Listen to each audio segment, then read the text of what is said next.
bit. And hello everyone, hello. And tonight is a very exciting night. It is the second semi-final here on the Extreme Improv XStreamed Team Championship Festival 2020. So, do make sure that you stay and watch this evening, because as you can see on the screen here, tonight we're going to have the Biscuit Patrol going against the Vampire Penguins. And who's going to win? This is entirely up to you. At 8 p.m. tonight, we're going to have the show, which will be the second semi-final between the Vampire Penguins and the Biscuit Patrol. And there'll be lots of opportunities for you to vote, give comments, and support your favourite team. And then they will go through tomorrow's to the grand finale to go against the Jesters, who went through last night. But that is not all we have tonight. I'm very excited because in a moment we're going to have a classic episode of Extreme Improv Radio Rumble, where those Vampire Penguins couldn't get them off the screen. And then we are going to have a short film from Emma Roberts, who you will have seen during the festival over the last couple of weeks. So she did some stand-up comedy and she was also on one of the teams. And then we're going to have Multiverse Improv with a pre-recorded show of theirs, which I'm very excited to share with you. So, without further ado, let's see if we can bring up what we want here. And there we go. Enjoy Radio Rumble.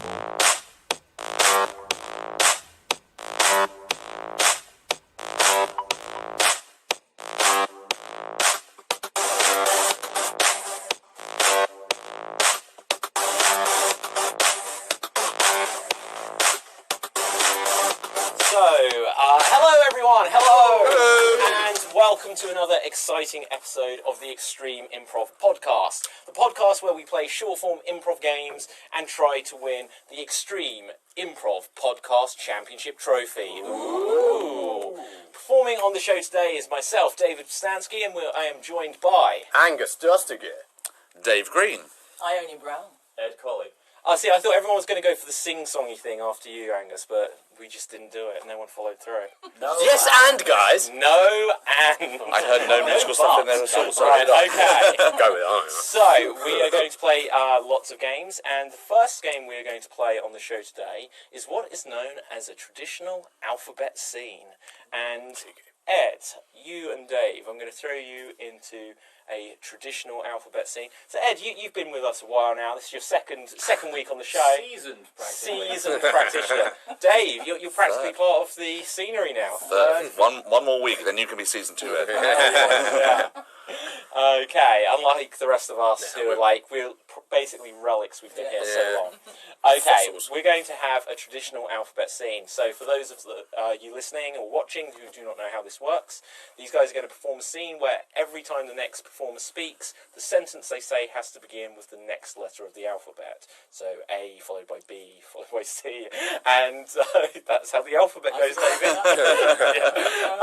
But we will start at a random place within the alphabet. So, Angus, yes. Can I have a suggestion of an ambition you had as a child? I wanted to be a professional footballer. Wanted to be a professional footballer. How's that going for you? Not well. I'm going to be honest. There's still hope. You can do it before Christmas. It's time. Before Christmas. Yeah. Yes. Christmas we'll get there. Okay, so the dream of becoming a professional footballer is your scenario. Can I have a suggestion of a letter of the alphabet Ione for them to begin at? R. You will start at the letter R, and I will give you 90 seconds to attempt to complete this scene and get back to the letter R. Now, something I'll remind our audience is that we are merely performers here, so have no expectation that we'll know our alphabet well, and if they really get stuck, we will help them along. So, you have 90 seconds, starting at the letter R, to get back to and end on the letter R. Professional footballer is the dream. Here we go. Really, coach? I can't do it. I'm quit the team. Sam, you cannot quit the team right this moment. We need you. Tell me why I should stay. You can win this whole league without me. Upwards in the league we need to go, and you're the one to definitely have that right foot to get that in the goal. Very much not the case. We've been losing consistently. With my leg, can't do it. Well, with your leg, I think we can help you out with that. X-rayed it was. Broken. Multiple fractures. Yes, I'm aware of that, and we've looked at those x-rays, and the medical team and I, we looked at those x-rays, and we've come up with a solution. Zoinks! A solution! A solution. Just a solution, all right? Not many, but a solution. Because we need a solution right now. Otherwise, I'm out the door. Custard. That's the solution. Custard. We'll fill your bone with custard. Don't be selling me dreams of custard. Don't break my heart. This has to work. Yeah, I tell you, you have to be very careful with this custard stuff. I'll tell you, because what it will do, it will solidify inside your bones and bring you a brand new leg. Fracture. It fixes fractures. God only knows it fixes fractures. And I can tell you this much as well. We'll make sure it's the top quality stuff. Ambrosia, definitely. Helping me is the nicest thing anyone's ever done. I just want you to shoot and score. Oh, and they didn't make Oh! it. I forgot there was a time limit. I was feeling the I was so gravitas. into that scene. I was feeling the gravitas of I that. almost made the decision of shall I just let it go on, because I should have given you a 10-second warning or something. I do apologise. But, Dave, can you be timekeeper? Because Ione and I are going to attempt a reverse alphabet scene. Ione's hating me right now, I apologise. And the way this works, it's one of the games we do on Extreme Improv, where we make things a bit more extreme. So we're going to do an alphabet scene, but this time the alphabet will be going backwards. So it's the same rules, except for this time, instead of going ABC, we'd go CBA, and so on and so forth. Can I have a suggestion from Ed of something for us to do? It looked like you were about to say something. You are about to go on a tour of like a sweet factory. Love it. We're on a tour of a sweet factory. And Dave, can I have a suggestion of a letter of the alphabet for us to begin at? N. N for November. Okay, and you're the timekeeper. Okay, scene starts now. Nora, I really want some lots and lots of sweets. May I suggest something then? Licorice, do you have any licorice that I can have? Okay. Candy! Candy! Candy and kittens are really lovely. Jesus Christ, you get candy and kittens at this place? Yow! I feel we do. Yes, we do. Yes, we do. Yes. Hold on a minute, what have you got behind your back? Gums. I have gummy bears behind my back. Find it in your heart to give me one? Here you go. Don't tell me that this is not actual and it's just plastic. Chewing gum is chewing gum. Eat it. Bubble gum, this is definitely bubble gum. Ah, but good, right? What zebra noises I was making just then, I couldn't get it out of my mouth. Yum, yum, I think. Xander, my friend, said to be wary of you. 10 seconds. Why? Why? For very good reasons why. X-ray. Go and have an X-ray. We're going the wrong way. You. Well done. Okay, well done, guys. Well done. Wasn't it? It's like, Yeah. It's tricky. It's tricky. And that's why in the background you could hear Angus going like, gee. Every so often. Okay, we're going to move on to our next game. And for this one, can Angus, you begin with this next game. Can I have a suggestion for a theme for a 30-second dramatic monologue for Angus? Can we get a teenage, like adolescence? Yeah, story of adolescence. Story of adolescence. And here you go. Well, the story of adolescence is a tricky one for one and all, but myself particularly. I don't know what happened with my speech there, forgive me. But adolescence, what you'll find about adolescence is it's a lot like a banana. You'll peel it back, and you'll think, well, it's so simple. But over time it gets quite complex and mushy and unusual. And you might think you don't want it anymore, but let me tell you, you do. Oh, and that is 30 seconds. Make some noise for Angus.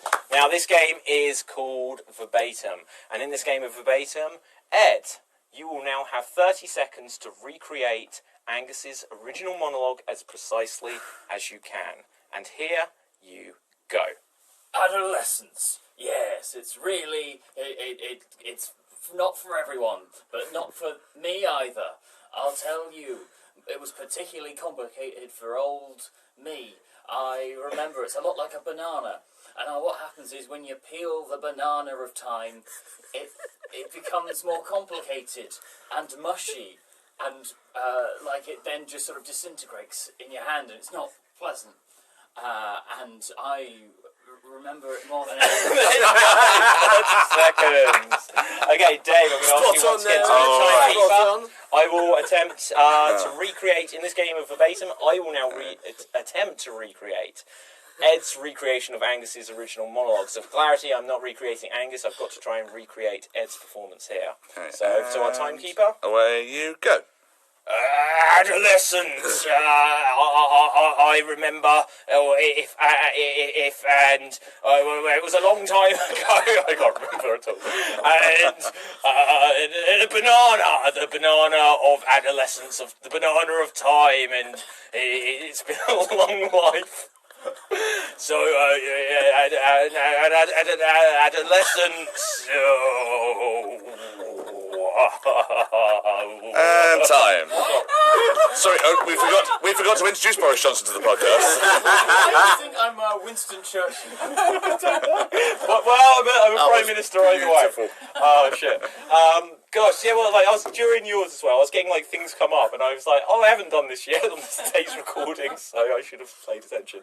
So, Angus, you will now have 30 seconds to recreate my recreation or Ed's recreation of your original monologue. Once again, for clarity, you're not recreating yourself, you're recreating me. 30 seconds, and here you go.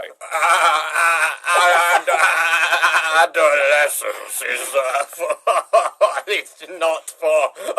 I can't remember what he said. And it's a banana of time, and the banana of adolescence, and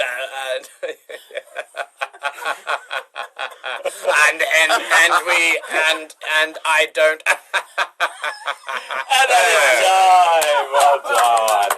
So, Ione and Dave, you have the decision to make here. Who do you think did the best recreation, Ione? It's gotta be Angus. Angus? Yeah, for the fact that he was spitting quite a lot, not over the mic though. Well done for that. And next one for Angus. Angus, yes. Okay, right. So, cheers, guys. Angus, you win that game and that round, and we're going to move on to our next challenge. I don't even know if we did this in the last episode. I'm annoyed at myself if we didn't. But we're going to play another round of endurance, an extreme monologue based of endurance. And the way this works is we're going to play by the rules of an extreme monologue, which means that you're going to perform a monologue, but you are not allowed to repeat any words whatsoever. You are also not allowed to hesitate, which we count as an extended pause, or saying things like or If you break either of these rules, we will come in on one of these buzzers and we will stop the round, and whoever has the time that they lasted for the longest wins the round, but we will also be counting the times across the entire series, and we'll see at the end of this season who is the overall best at an extreme monologue, endurance-wise. So, can I have a suggestion of a well-known character from fiction, guys? Jack Sparrow. Jack Sparrow. So this will be a monologue that we're all going to perform as Jack Sparrow, and we're going to start with you, Ed, and we're going to work down the line all the way up to Angus, and I almost said Adam. Adam? Just reversing the muddle up I made on the last episode. And Jack Sparrow is in love with something. What is Jack Sparrow in love with? Himself. Jack Sparrow, you're in love with yourself. Once again, the rules for you, Ed. You are not allowed to repeat any words whatsoever, and you are not allowed to hesitate, which is an extended pause, or saying something like or If we notice that Ed breaks either of these rules, we will stop the timer and see what his score is. Here you go. The tale of Jack Sparrow is one of narcissism. Repetition of the tale of Jack Sparrow. Sorry. Even like just a minute. No, this is not just Improv. This isn't your grandmother's Improv. This Don't is insult my grandmother. extreme improv. Yeah, any words whatsoever. So that was 7 seconds, point something. I forgot to look at precisely. Once again, I'll get used to that, get better at it. Ione, you're Jack Sparrow, you're in love with yourself. Here you go. All right, me hearties. I said when I looked at myself in the Aye. water. I know. Aye, and that's 5.13 seconds. I know. Okay. So, Dave, if you take over as timekeeper, yeah. I will now be Jack Sparrow.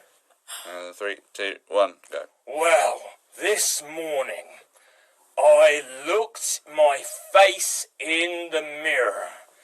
Would you believe how gorgeous, delightful, delectable, succulent the fiend looking at back Jack? I don't know. Hesitation. 23:45. 23:45. Oh, God, I knew I went wrong. Okay, so, Dave, over to you. You're Jack Sparrow, you're in love with yourself. Here you go. Captain Jack Sparrow, yo-ho, and a bottle of rum 3 times over. I can tell you, when out upon the seas, there be many waves out there. Repetition of out on the seas. Oh, yeah. Catch that one.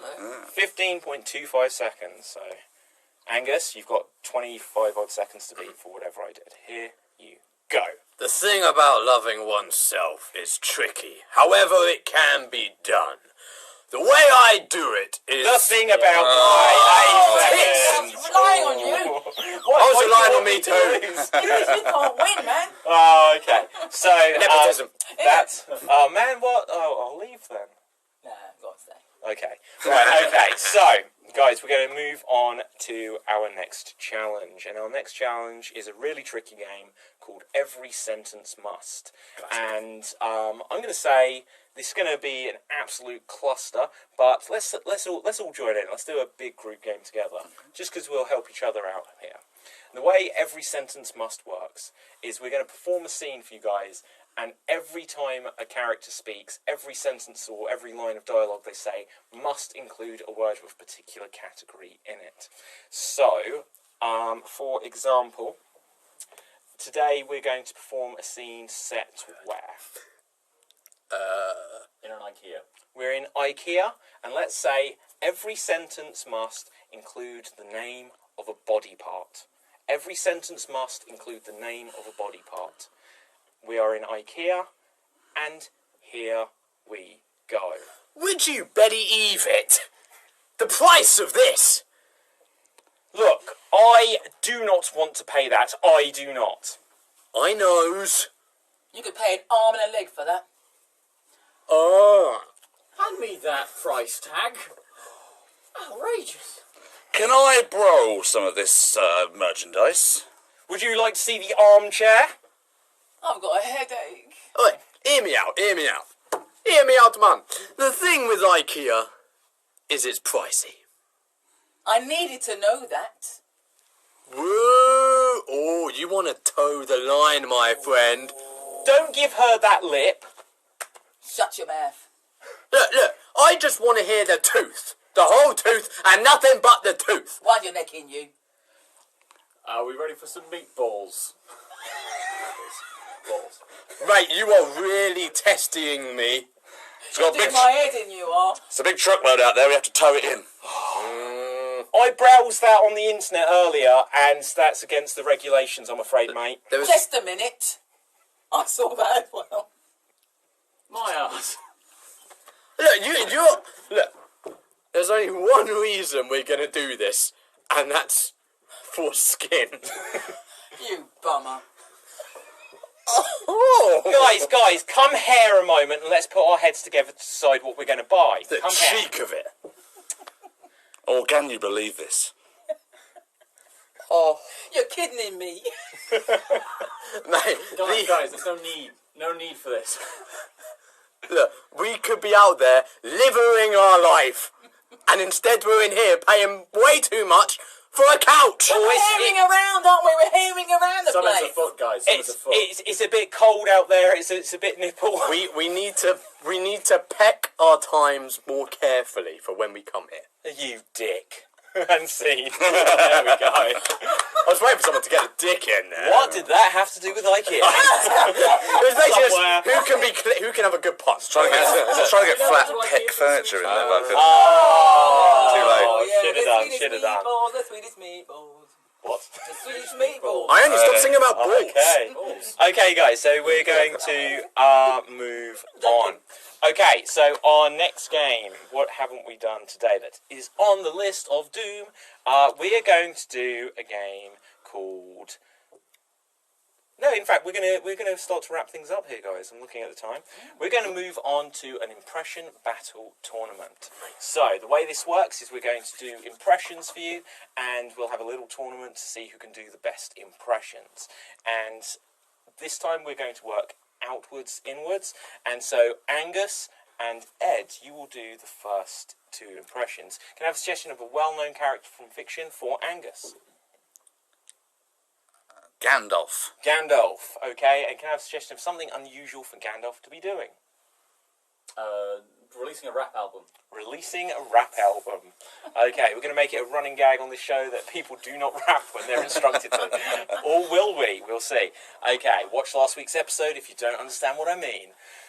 Hit subscribe. Okay, Angus, you are Gandalf, you are releasing a rap album, take it away. Yo, yo, yo, I'm Gandalf. You shall not pass. You don't buy my album, I'ma knock you on your ass. You shall not pass. Woo! Okay, love it. Okay, so competing with that will be Ed. Can I have a suggestion of a well-known character from fiction for Ed? Henry VIII. Henry VIII, my favourite fictional character. Plot twist if he actually was fictional. It's all conspiracy. Yeah. Okay, Henry VIII doing what? Something unusual for Henry VIII. Hairdressing. Hairdressing. Henry VIII, you are hairdressing, and in your own time, take it away. Let's see. So let me just roll up my green sleeves here. Okay. Oh, sorry. We're going to have to split the hair on that one. Let's just... Oh, I think I've cut a little bit too far into this one. We'll put the head over here. Okay. And... oh, no. My beautiful Elizabeth. There we go. Right. Well, let's just hope I don't have a son, or you'll be cut short. Way! Okay, so the question is, Ione and Dave, who do we think won? Make some noise if you thought it was Gandalf the Great. Yeah. I'm such a good rapper. Make some noise if you felt it was Henry VIII. He is. I Okay, so appreciate the effort. Gandalf, Angus, you progress into the tournament. So, as we have an odd number of performers today, we're going to have a threesome. So, you weren't expecting this now, were you? I really wasn't. Right. So, Extreme. to begin with, can I have a suggestion of a character for myself? Julius Caesar. Julius Caesar, and something unusual for Julius Caesar to be doing. Skateboarding. Skateboarding, okay? And here I go. Oh no! Infamy, infamy! They've all got it in for me, especially when I go down this half pipe. And when I do, oh, I've come off! Brutus! The wheel! Et tu, Brute! Motherfucker! And carry on Cleo for you there, ladies and That gentlemen. was beautiful. Can I now have... Do you know what? If ever I get a historical character, I'm always going to make them get Williams. Nice. Okay. Can I have a suggestion of a character for Ione? Hagrid. Hagrid. Doing what? Something unusual for Harry Potter. How do you not know who Hagrid is? Right. Hagrid from Harry Potter doing what? He is using a self-checkout machine at Tesco's. Riveting stuff. Here we go. I don't really know how to do Hagrid, I'm really sorry. Hagrid goes in there, like, he picks up the bag, and he goes to the store, and he has some tomatoes and some onions, and he doesn't really know, really, do you know what I mean? If that was how a Hagrid Here we go. actually talked in the I love book, it. that would be the Played by- greatest thing. Played by wow. Mavis from Coronation Oh my Street. God. Amazing. Train I've ever heard. Played by who? Like Mavis from Coronation Street. That's Dennis. I don't know Hagrid. Don't know how You're a Kevin knows wizard, that's Alex. Dennis. You're a wizard. Okay. Can I now have a final character for this round for Dave? Mickey Mouse. Mickey Mouse. Yes, Mickey Mouse. Mickey Mouse. Okay, doing what? Open heart surgery. Take it away. Oh my gosh! I can't believe you've come to the clubhouse like this! Oh, we'll have to cut you open! Snip, snip, snip, snip! Hey, Goofy, get over here! I need to get a high volume, 3 cc's of all sorts of things, but I think if we sing to him, it'll be much better! Oh, hot dog, diggity dog! There you go. So, question for Ed and for Angus. Who do you think was the best impression out of Hagrid, isn't it?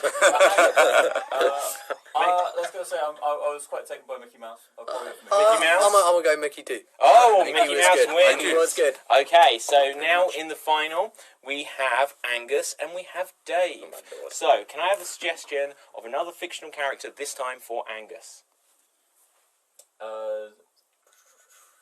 Charlie Brown. Charlie Brown. Something unusual for Charlie Brown to be doing. Skipping. Does he normally do that? No. No, okay. I don't really know. Charlie Brown skipping. Take it away.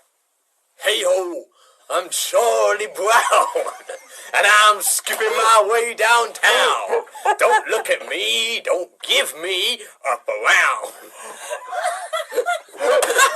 Go! Is he also releasing a rapper? While skipping. Wow. And now, who is Charlie Brown? Snoopy. Snoopy. Charlie Brown, Snoopy's friend. Oh, you don't know Snoopy Brown? Oh, Okay, I've to get never into the Christmas spirit, you gotta watch the Charlie Brown. I'll watch the Charlie Brown. Don't think I've won this one. don't know the voices. Don't know what I'm going to get yet. Can I have a suggestion for a final character for Dave? Can we have Hercules? Hercules. Something unusual for Hercules to be doing. Getting a weave on. Getting a weave on. Okay, go for it. Hey, mighty Hercules, put upon this hair. Wait, I can't quite seem to make it fit and stay on. Pass me the sewing needle. Let's see if this will work. Oh, my goodness, it's in much pain. Oh, my goodness. That seems to be much better. There we are. I have now got the style. Watch me work it. Okay. Oh, that made me quick. Wow. Okay, so it's Hercules versus Charlie Brown. I think, controversially, I'm going to go for Charlie Brown. Charlie Brown as well, personally. Yeah. But, yeah, okay. Where else are we going? Okay, for another recommendation for a character? No. Who do you think won that round? Oh, okay. Go on, Ed, go on. Okay, Come on. okay, it's got to be Charlie. It's got to be Charlie Brown. Oh, Brown, man. I mean, Yeah. Brown. Yeah, Yeah, it was the yeah, Do you know what? And the thing was, you get the moral victory, Dave, because whilst yours was better, Was it though? yeah, for the sake of improv, you made a choice. It was bold, and you went for it. Yeah. So there you go. Yeah. So in My mum fact, would be so proud. you should be, because that's the end of the show. And Angus, that means you Oh my won God. the Extreme Improv Podcast Championship trophy today. Well done. Any speech? Watch Charlie Brown. There you go. And so today, guys, ladies and gents, well, you can hold on to that. You're the champ. So, I have been David Pstansky. On the show today has been Ed Colley. Ione Brown. Dave Green. Angus Dustigan. And where can you find these guys on Facebook or Twitter or any of websites, stuff like this? Find me on Twitter at Mr. Ed Colley. Instagram, Ione Brown. 50 Shades of Brown. Hello. David Pstansky, Pustansky, because you've got to. On Twitter at Dagreno, Dagreno, and my other social medias are linked on there. If you just Google Angus Dustigan, it'll all come up.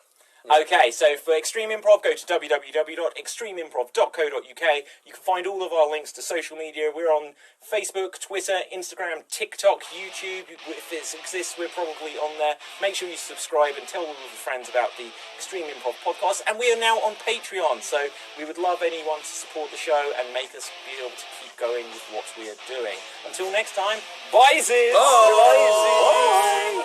Excellent.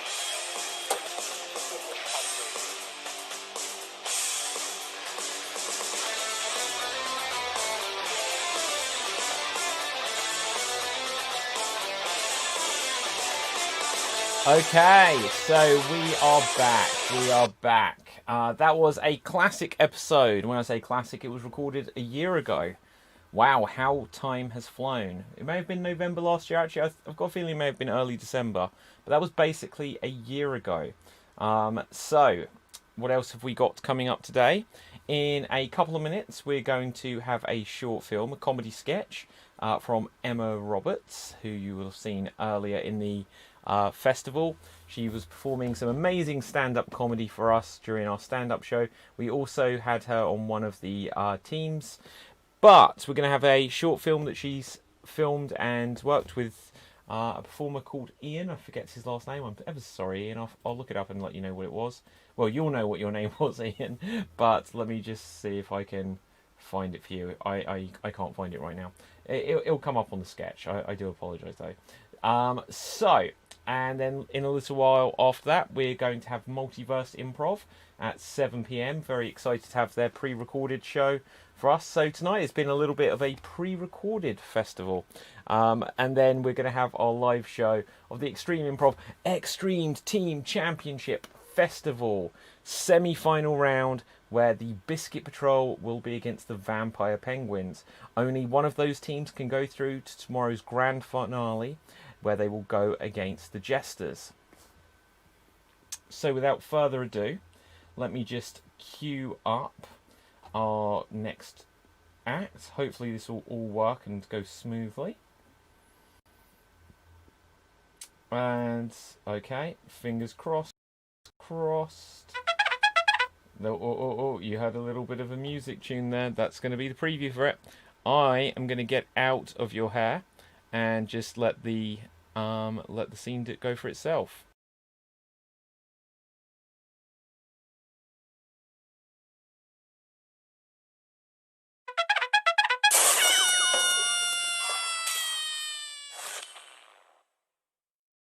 Hello, Boris. Thank you for being with us today by Zoom. I appreciate you making the time to talk with me. Hi, Emma. I appreciate that Laura Kunzberg and Robert Peston were not available, so you stepped ably into the breach. I look forward to answering your questions. And I can see, Boris, you're looking forward to this Q&A session. The public have sent in their questions, and I can see that you're hiding in your bedroom, which is not unusual for you when important questions have to be answered. So let's start with the first question. What did you have for lunch today, Boris? I had some foie gras and some caviar, washed down with some beautiful champagne. Got that all from Fortnum and Mason. Really top people. Really good stuff. So you must have a rather large fridge to contain that all in. I understand you like fridges, Boris.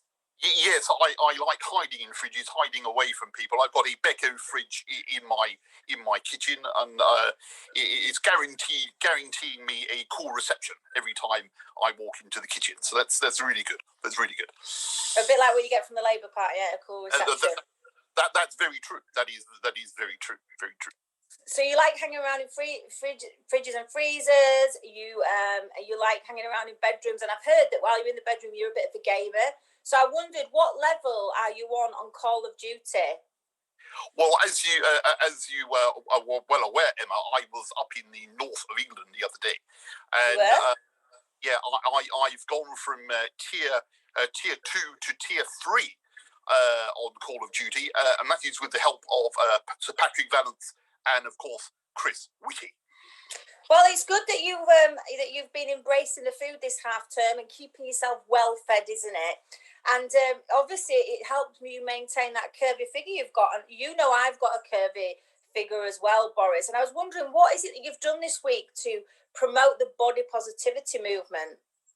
I've been tweeting some models about how I look and trying to get some tips on trying to be positive about how I actually look and about how they actually look as well. You've been tweeting models? Yes, I have, yes. Okay. Yes. Let's maybe move on to a more serious question, Boris. I know you're not really keen on answering questions about Brexit, but following us leaving the EU, given the recent outbreak of COVID and the fact that we've had a COVID outbreak at meat distributors, are you concerned that the imported chicken that's been chlorine washed hasn't been washed in enough chlorine to get rid of the COVID? Well, as Donald Trump, who I admire greatly, has been saying about various things, they do get rid of COVID, and I'm sure that this chlorinated chicken also gets rid of COVID. But I can honestly say as well, Emma, that because of Brexit is an oven-ready chlorinated chicken. This is what I've got to stress. Well, thank goodness I'm a vegan. But going back to your private life and hanging around in bedrooms, you have had a lot of negative press since becoming Prime Minister, haven't you, Boris? Calling you bonking Boris. Do you think it's because your initials are abbreviated to BJ? That is a very, very long-winded question that's actually quite hard to swallow. And also it's a little bit of a mouthful. The rumours are, sadly, all true. So have you ever considered then, Boris, using the track and trace app to narrow down your offspring? Well, the track and trace app has had a few problems so far, but if I can get the technology working with the NHS to track down my various offspring that are dotted all over the place, then I shall be absolutely delighted. Now, Boris, I know you're not vegan, but I know you do still care about the environment and you're aware of the need to harness clean energy. So one of our viewers asked, when are you having the operation to fit the necessary tubing to harness the wind coming out of your rear? Well, as you well know, Emma, the Conservative Party are doing a lot for the environment, and I think I will do a lot for the environment if I stop these emissions coming out of my backside. This is the key thing. Now, you're aware, Boris, that I've got an interest in psychology, so I've got one last question for you. I wonder, do you know what the Dunning-Kruger effect is? Yes, are they running for the Labour Party in the next election? I'm sure that I saw them on the back benches the other week when I was answering Keir Starmer's probing questions. I'm sure I saw Dunning and Kruger. I'm not quite sure where they're MPs for, but I'm sure, yes. I think we've had quite enough of that, don't you think, viewers?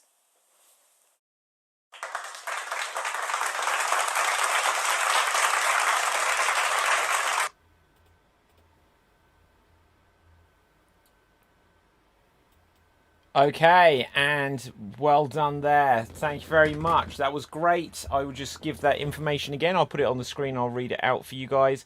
That was Sketch. Brilliant impression there of Boris. And let's have a look here. This sketch was made by Blue Glasses Girl. Find me on Instagram or Facebook at Emma Roberts Comedy. Boris Johnson was played by Ian Fulbrook. That was his name. Do apologise earlier, Ian. Impersonator, follow him at on Twitter at Fulbrook_1, I think that is, or it might be I. On Instagram at Alan Brooks 2020. So there we go. Thank you very much there. Brilliant impression, funny stuff. And in a short while, we're going to have our next guest show, which is going to be Multiverse Improv. I'm really excited to have this show for you.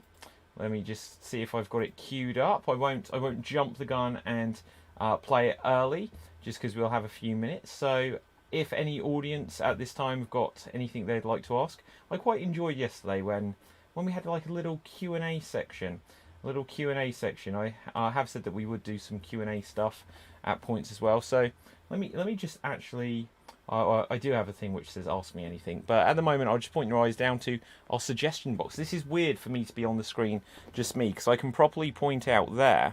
That is the suggestion box I always refer to at the start of the shows, and it follows all the way along, but with the performers on Zoom, they don't ever get to see that on the same view that I do. But anyway, if you've got anything you'd like to say, like to ask, let's have a quick look at what we've got in the comments section. So earlier Drake asked, what is this? And that was a pre-recorded episode of Extreme Improv Radio Rumble. Isha, hello Isha, she said, oh wow, I can see you all doing it together. That was recorded almost a year ago, but that was actually so look at that. On that show we had Ione. We haven't had Ione on the Extreme shows in a little while, but it'd be brilliant to have her back sometime soon. Haven't had Angus hardly at all, maybe only once on the Extreme shows, but Angus has been a big part of Extreme Improv since its beginning. And what else? Who else did we have on it? Ed was a guest on that show. We haven't had Ed back yet, but he'd be welcome anytime. And of course Dave. And that was the first time, I believe, that we'd met Dave. So Dave joined in right at the end of 2019 and joined us for some Radio Rumble episodes, and then has been a big part of the XStreamed era. And hopefully Dave will be able to join us live on stage at some point for when we get to be live on stage. So let's have a quick look. We've still got another 5 minutes. I'm just going to remind our audience what else we have coming up this evening. So in about 5 minutes time, we're going to have Multiverse. And then after that, we'll probably take a little bit of a break. But we will be coming back. We'll still keep things running. But we'll be coming back live, where we will have the Biscuit Patrol going one-on-one with the Vampire Penguins. Now, if you wondered why I paused there, it's just because as I load the graphics, I noticed like a little glitch as it loads it in. It froze me, so I didn't want to be frozen like how Corey always gets me frozen going like this. I don't know why that's become like the meme, but it did, and it's very funny. So if I like choose my pause pose, I can't even tell if that's good, but there we go. So what else do I need to let you guys know? So tomorrow obviously is going to be the grand finale. 16 teams will have gone down to 2. There are 3 teams left currently, and tonight another will be eliminated, and then there will just be 2. Either the Vampire Penguins or the Biscuit Patrol will go through. The Biscuit Patrol or the Vampire Penguins. Which side are you on? Do let us know in the comments. Do tell your friends if you've got friends in the show, friends on the team. If you just enjoy watching one of the teams and you want them to do well, I do encourage you, let people know. Share it on your wall. If you're watching on Facebook, now then just down there somewhere will be a little share button, and then people who are on your friends list will be able to watch it with you. I will just warn you that if you do watch parties, sometimes the votes don't always go through, so it looks like it's going to help, but it keeps the little watch party as a private viewing thing. They need to be watching on the main Extreme Improv Facebook page. The preferred platform is always the one that I've got promoted down at the bottom, which is youtube.com/Extreme Improv. If you could give us a subscribe there, that would always be something that I would very much appreciate. Just as we're trying to grow the channel and we're trying to make it so that more people discover it. The more people that subscribe, the more the more YouTube will actually just recommend the videos to other people, and it will help grow the audience, which will mean we'll get more suggestions, more votes for your favourite performers, and we can take this show to places. Like a year ago, I would have never have guessed that this is how Extreme Improv's shows would be going, because truthfully, we have now done more shows this 1 year with a virtual sense than what we had in total on stage. I was very proud of what we had done on stage. We'd done, in 2019, I think it was just over 50 shows live, which is basically 1 show a week. It wasn't actually quite 1 show a week. There was times where there would be 3 shows like in 3 days, or like we'd do a week's run somewhere, and then there might not be something for a couple of weeks, and then we might have 2 shows in 2 different towns within the same week. But yeah, it was getting busy. It was getting busy. And now we've done even more shows, so we have multiple shows a week. I believe we're up to about show 115, including the team championships, and of course the world championships. Didn't ever really work out a pose for that one. So let's get things queued up momentarily, and then we will go on to our next guest show, which I'm very, very excited to have. Multiverse Improv, and I'm gonna sit back and watch this. I haven't seen this show because it's a pre-recorded show. I have had the option to be able to watch shows ahead of time, but to be honest, that feels like cheating on my part. I want to experience it and enjoy and give the reactions along with everyone else. And even if it is a pre-recorded show, do put some comments into the comment section, because I'm sure they'll be thrilled to hear it. I'm just going to I've got something I should remind you guys about. Let me just bring it up here, and I will remind you guys. So in a moment, we're going to see Multiverse Improv. And let's have a look. So, They Multiverse Improv are going to have an online workshop coming up on November 28th. All of the details of it are going to be on www.multiverseimprov.com. Multiverseimprov.com. So do check out that. They're going to have an online workshop. Do check that out. Support them. Extreme Improv have got some workshops. We had a few workshops lined up during this festival, so do check them out. Let's see if I can actually show you what we've got. So November workshops, obviously that was today, November 11th, but still to come up, we have improvised Bollywood movie on Sunday, November 14th, 1 p.m. UK time, and then Tuesday, November 17th, 7:30 p.m. UK time, we'll have Improv Triage. So do make sure you check these out. To book your place on them, you must go to extremeimprov.co.uk/workshops, and it's going to have the ticket links there. So book your places in advance, because you will need to book in advance to avoid disappointment. But with this, I think I have covered enough time. It's now time to truly queue up Multiverse Improv. And I really hope you can... Yeah, I was checking if I hadn't had my audio on, because I've done that before. Let's queue up Multiverse. Oh, you can hear the little bit of audience rumble there. So I'm going to take my audio off, bring them up onto the screen, and this is Multiverse Improv.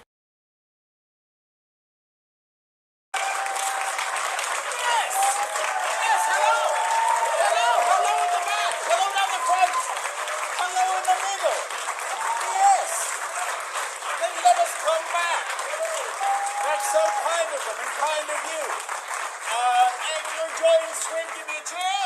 Yes. Let's squeeze another half hour out of you. Thank you, Amy. We have Amy on the clarinet. Yes. We have David on the keys.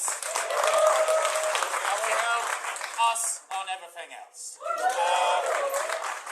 We're going to perform a musical for you in 2 universes. And I get it? Yes, ooh. You're going to see someone make a choice, and we're going to see how that changes their life, and then we're going to go back and see their life if they made the other choice. Yes. It's very exciting. And what we need from you is a location where 2 lovely people that might meet. As lovely as Swimp, but somewhere else. Graveyard. A graveyard. That's beautiful. What? I'm going with graveyard. I love that. I banged the MC with it. That's awesome. It made me a little copy. It's sweet. And what would a musical set in a graveyard be called? Trampoline. You know, I love that, because that will definitely somehow make sense by the end of the show. Sir? Die for you, isn't it? I'm so happy. Give her a bone. Those are all beautiful. I'm staying with Trampoline because I believe in you. Those of us sometimes make them up. Are we hot to trot? Yes. Lovely. Ladies and gentlemen, for one time only, this is the final show of Swim 2020. We present to you a musical set in 2 universes and in a very happy, uplifting, lovely and positive graveyard. It might be a metaphor, but ladies and gentlemen, this is Trampoline.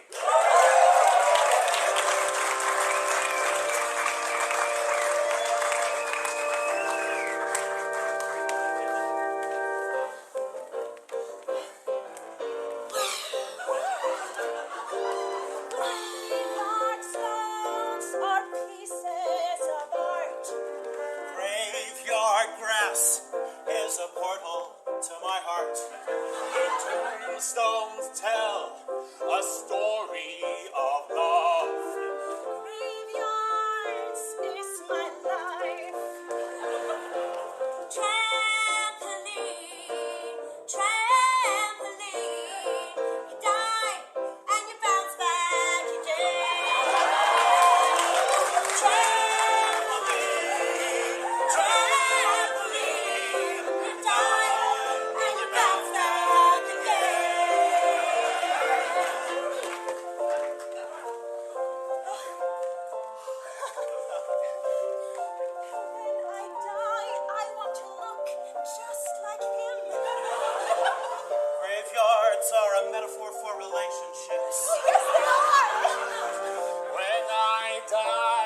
doesn't mean we didn't win. 'Cause life is what you make of it. Trampoline, trampoline, trampoline again. Trampoline, trampoline. You die and you come back.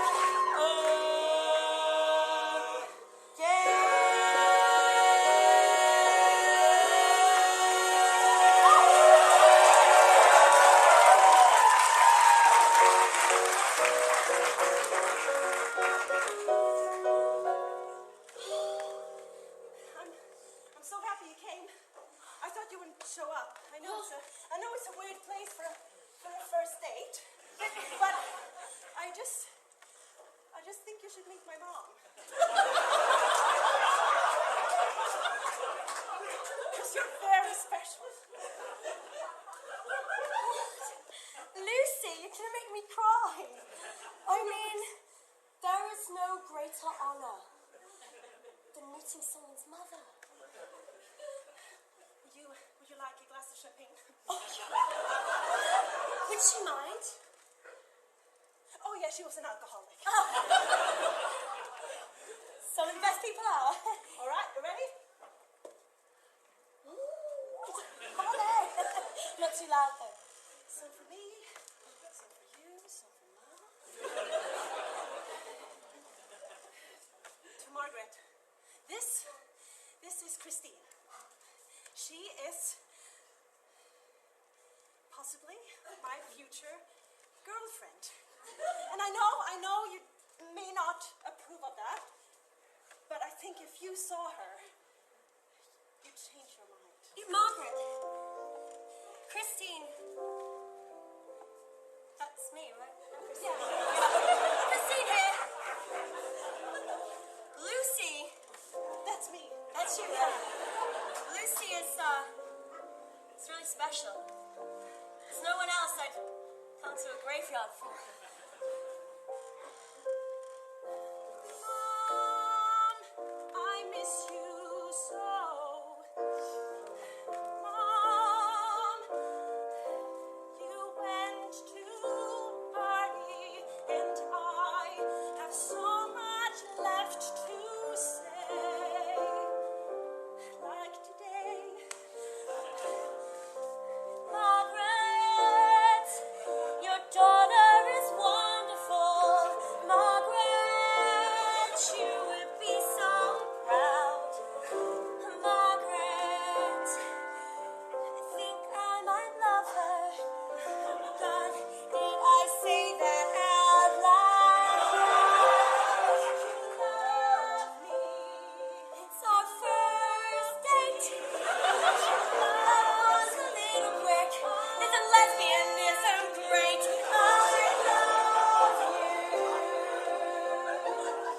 I hope that's okay with your mom.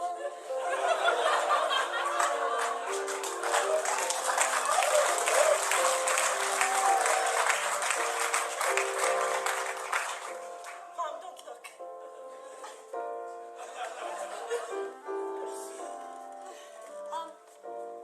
Maybe you could meet my dad.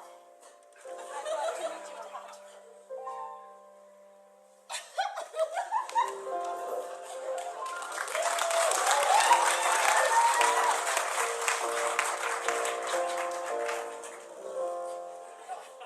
I've just never seen Christine so happy. Well, Lucy would have that effect on anybody, you know. She's wonderful. She's much better than her previous girlfriends. Oh, yeah. Yes. Nancy with her punk rock. Yeah. Skateboarding's more dangerous than trampolines, you know. Fact. That's an old saying. Yeah. Who wears pads on a trampoline? No one.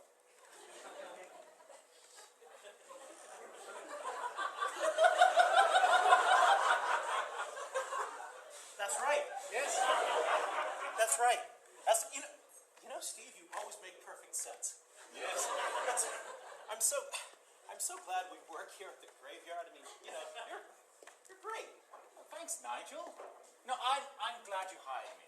Well, you know, I needed the help. It's It's difficult taking care of all of our guests. Well, you know, since Margaret passed, I want to be close to her. I want to keep an eye on Christine, and it's nice that you let me be here. I know my wife and my daughter. I know Margaret was special. Yeah. It was amazing. Yeah, she was amazing.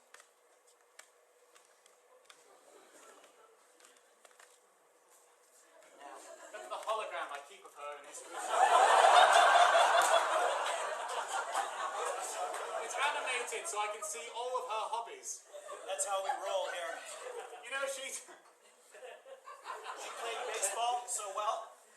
Yes. She pushed around small toy carts. Yes. Yes. That she went to the shopping center with. She did ballet. Yes. What I really enjoyed about her was her gymnastics. Yes, her jumping jacks. Yes.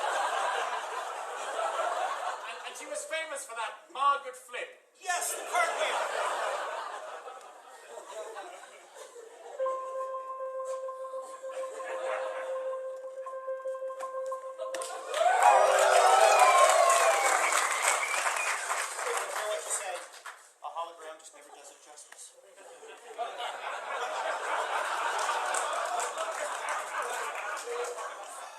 But it's suitable because she was someone made of light, you know? She was lit up the room.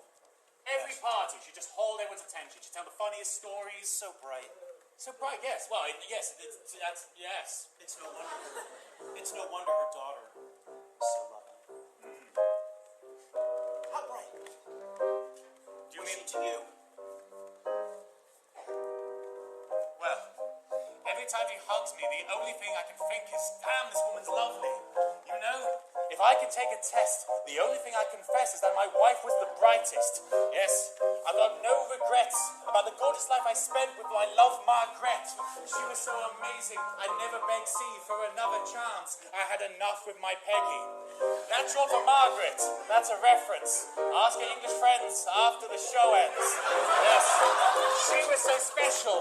Every day is like a Margaret festival. Margaret, fucking Peggy. You were made of light. Oh, Margaret, you were such an original sight. And not just nice, think twice, that's what I do. She had a 305-point IQ. That's crazy, she had 5 degrees. She could do any job she pleased, but there's a big dispute. There's no disparity, because she spent all her time working for charity. A lovely lady. Here's the best tip. If you want to know how good she was, remember that slip. Peggy. Yes. Peggy. Margaret was made of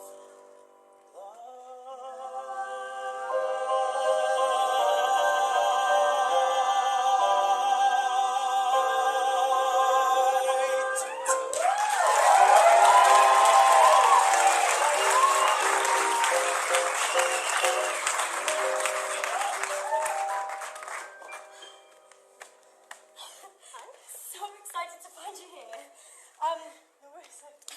So, you know, you were saying about, you've not really even lived yet, and you've not achieved as much as maybe you wanted to, and I know you love working here at the graveyard with your dad, but I thought, maybe you'd like to emigrate with me. Emigrate? But to where?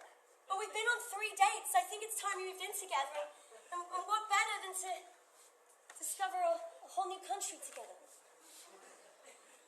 We could go to Sweden.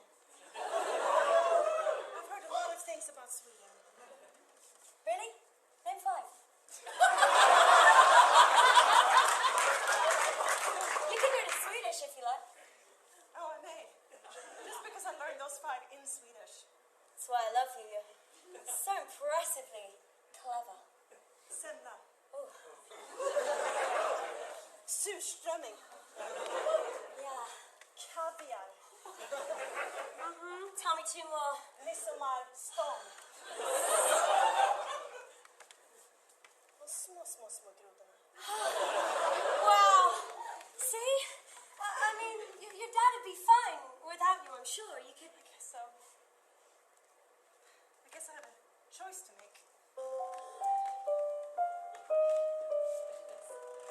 I stay here and work at the graveyard where I've been working all my life with my father and my mother? Or do I immigrate with my 3-day girlfriend? It's a hard choice to make. But you only live once. I'll go with you! Oh my goodness! Are we going to go and pack? Me too!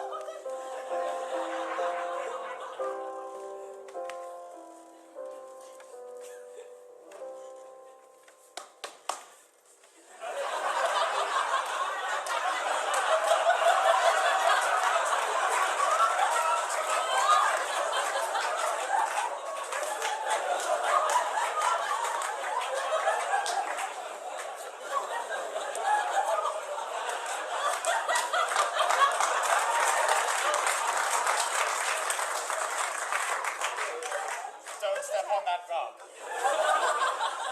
Dad, you're digging the source again. You always do this when you're anxious. It's a nervous habit. I saw it in John Wick. Christine, I'm gonna miss you, but you'll be fine. You're strong and you're brave. But will you be fine? I'll- You're digging holes in the floor. I'm making more space. Look, I'll love you no matter what, okay? If you're around the world, we'll Skype. We'll send letters. I'll follow you on Instagram.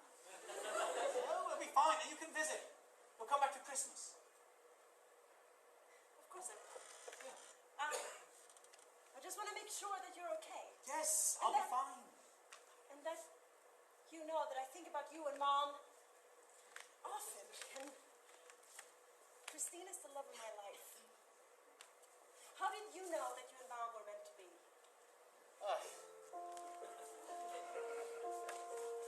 I feel like I spend a lot of time bragging about her. But how did you know that she was the one? I mean, Christine is great in every single way, but it's something different. She was the one who told me to take chances. She was the one who told me to go for it, to take that wild jump into something I didn't understand. And that's what you deserve too. I guess that's what soulmates do. They help you take chances. Yes. They take you out of your shelf. They want you to be yourself. Sometimes they make you do things you never thought you could. But that's what soulmates do. Sometimes you need a love who will test you, someone to comfort and someone to stress you. And though you may argue, and though you may be far, it's not just who they are, it's who they make you. Cause that's what soulmates do, shit. Cause that's what soulmates do. Shit! Oh! What soulmates? That's what soulmates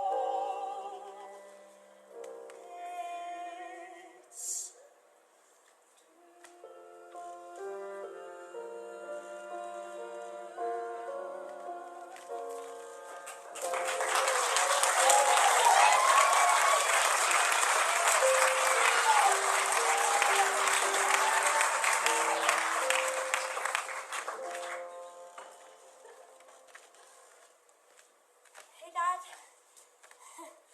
God, so excited for her to meet you. I didn't tell you that. I didn't tell her that you live in Sweden. So. But it's trying to be closer to you, you know? I see how close she is with her dad, and I just think, oh, we should hang out more. Hold on. You didn't tell her that I already live in Sweden? Well, no, I said, like, adventure.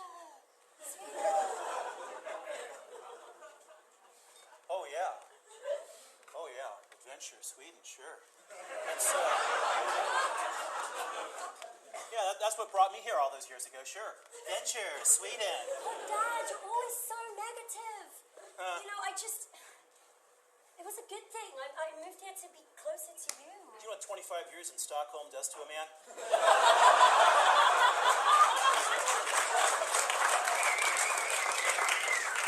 I used to live in California, for God's sake. Sunshine every day.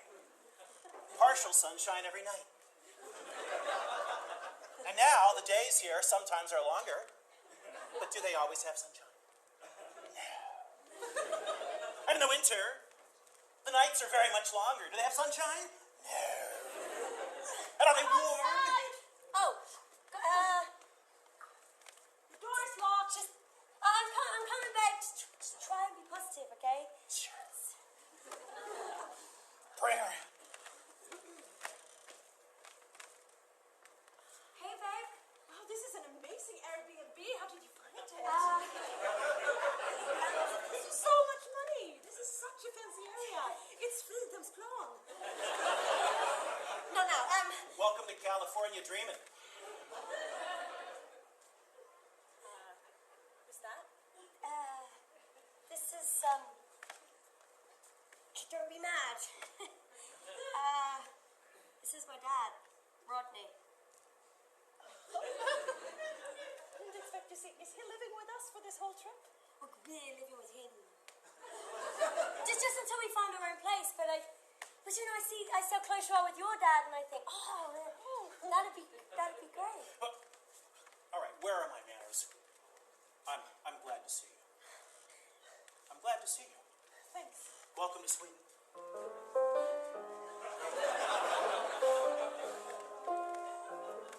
I just thought we had some alone time. You know, just you and me. Yeah, but we have a whole life for that. I just thought. Let me tell you something you need to know. Sweden is for lovers. Sweden is for friends. Stockholm is a place where the love never ends. It's Sweden, baby. If you want to find love, Sweden's a place. Your dad's so passionate.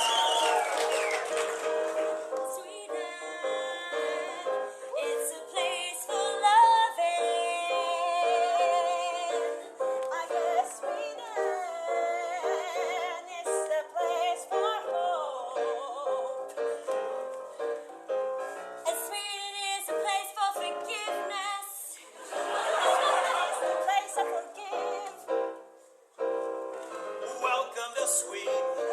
Welcome to Stockholm. Welcome to your European adventure. Welcome. Make yourself at home. I said, welcome to Sweden. You're never gonna be alone.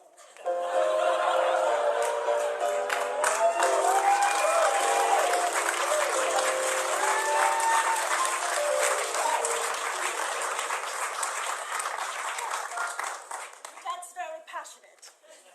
Yeah, He made quite an impression. good. Do you really think this is a good idea? I mean, We said we're never going to be alone. I didn't think of that when we moved into his house. it's okay. I'll still love you. You're the love of my life. It's just, what if we could develop our love alone? What if we would have made a different choice?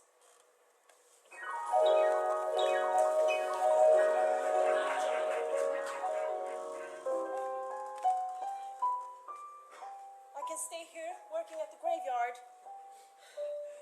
or I can go traveling with my 3-day girlfriend.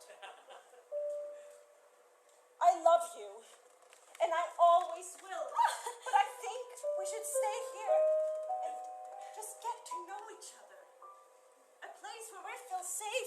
know things, and when we know this is real, we can travel as much as we want. Right? Oh, I sold my houseboat and I'd already booked the ticket, so I don't have any money left. And I was actually going to introduce you to my dad. But, you know, if you won't do for me what I very clearly did for you on our first date, then that's fine. I mean, maybe you're just not as invested as I am. Wait.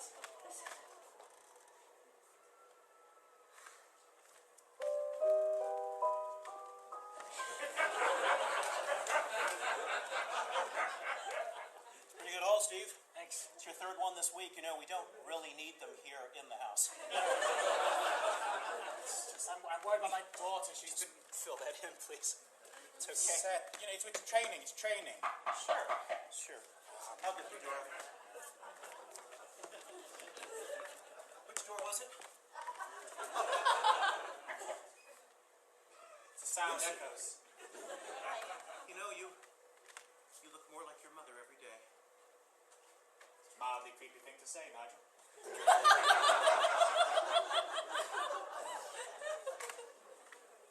We all loved you, Steve.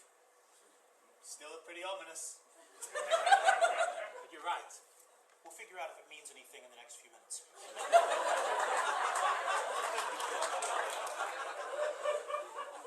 Dad? Yes. She left. Oh, sweetie.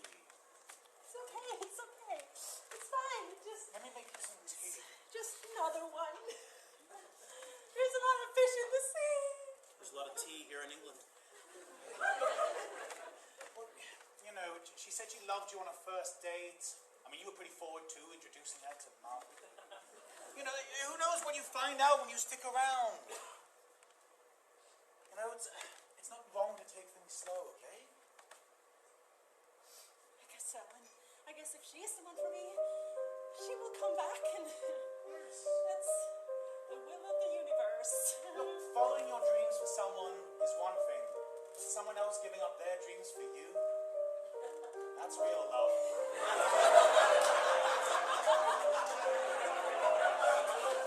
You know, I probably never told you this. I was going to become a world star trampolinist. I gave it up for your mother. You did? Yes. Please tell me that story. Sarah, it's here in this hologram.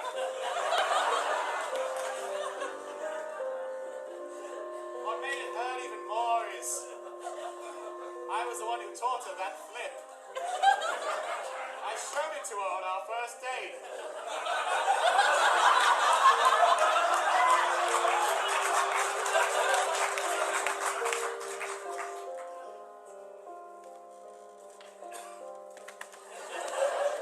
That's how smart you was. You could just see it in my mind. I don't know if health and safety would have allowed me to attempt it myself. I was in very different shape in those days. I didn't know you made some sacrifices. Oh, Jesus. Look, be honest with you, I've been digging again.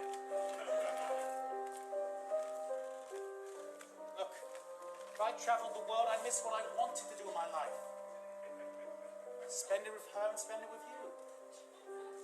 Yes, that's true. You know what? I think I'm going to tell her that.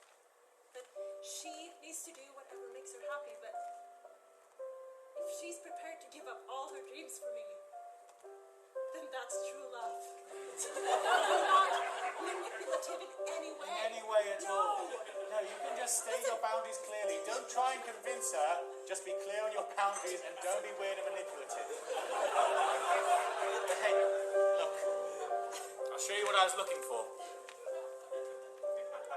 It's a memory box me and your mother made. There's my trampolining trophies. There's her degrees. We folded them up really small. Here's her wedding ring. I wanted it so myself. Thank you, Dad.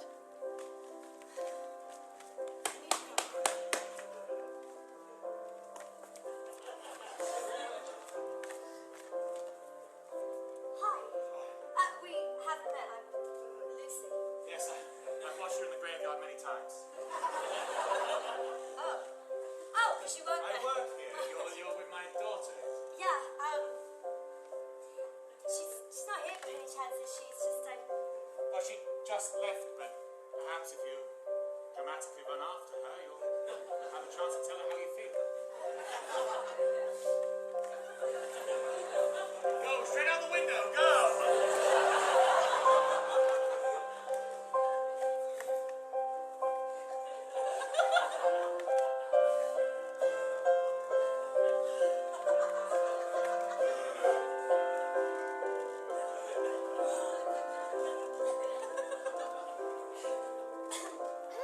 Hi. I didn't expect you. No, I totally expected you. really? Because I won't go with it. I know that it's what you want.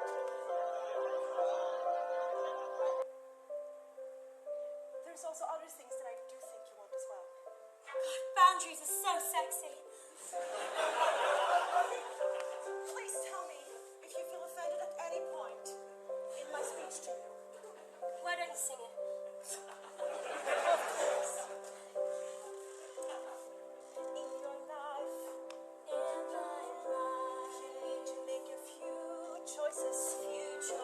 Sometimes they hurt a bit, but they get better. Sometimes you need to say, I'll be with you every day, and we will just follow each other. But we will start here. We'll start here. Not going anywhere.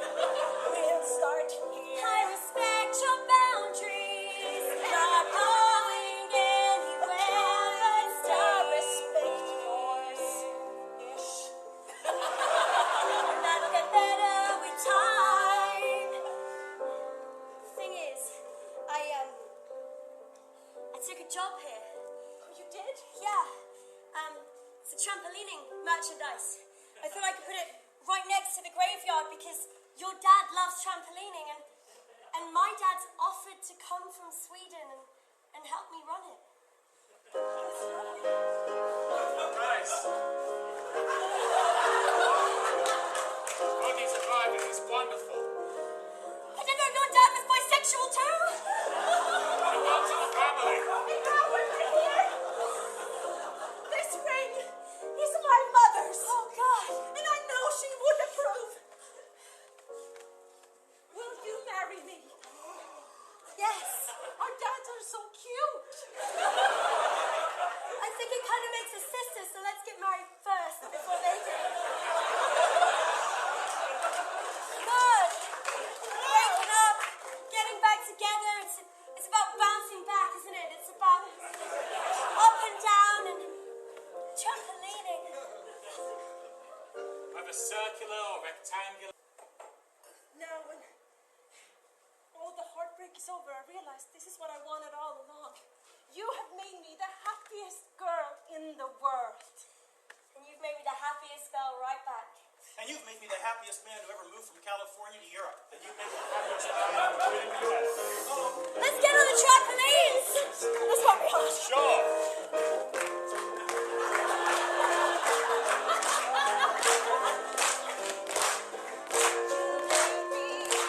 From a miss till a missus. And as well, I also found a sister.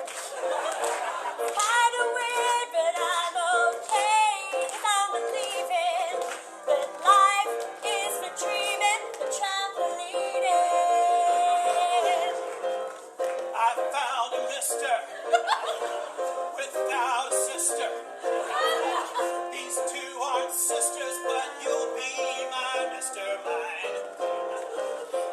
guess I'll never find out the secret of Nigel. But that's okay, 'cause I don't mind. Life's a dreaming, life's a dreaming, life's a dreaming and trampolining. Life's a dreaming, life's a dreaming, life's a dreaming and trampolining. Life's a dreaming, life's a dreaming, life's a dreaming and trampolining. Life's for dreaming and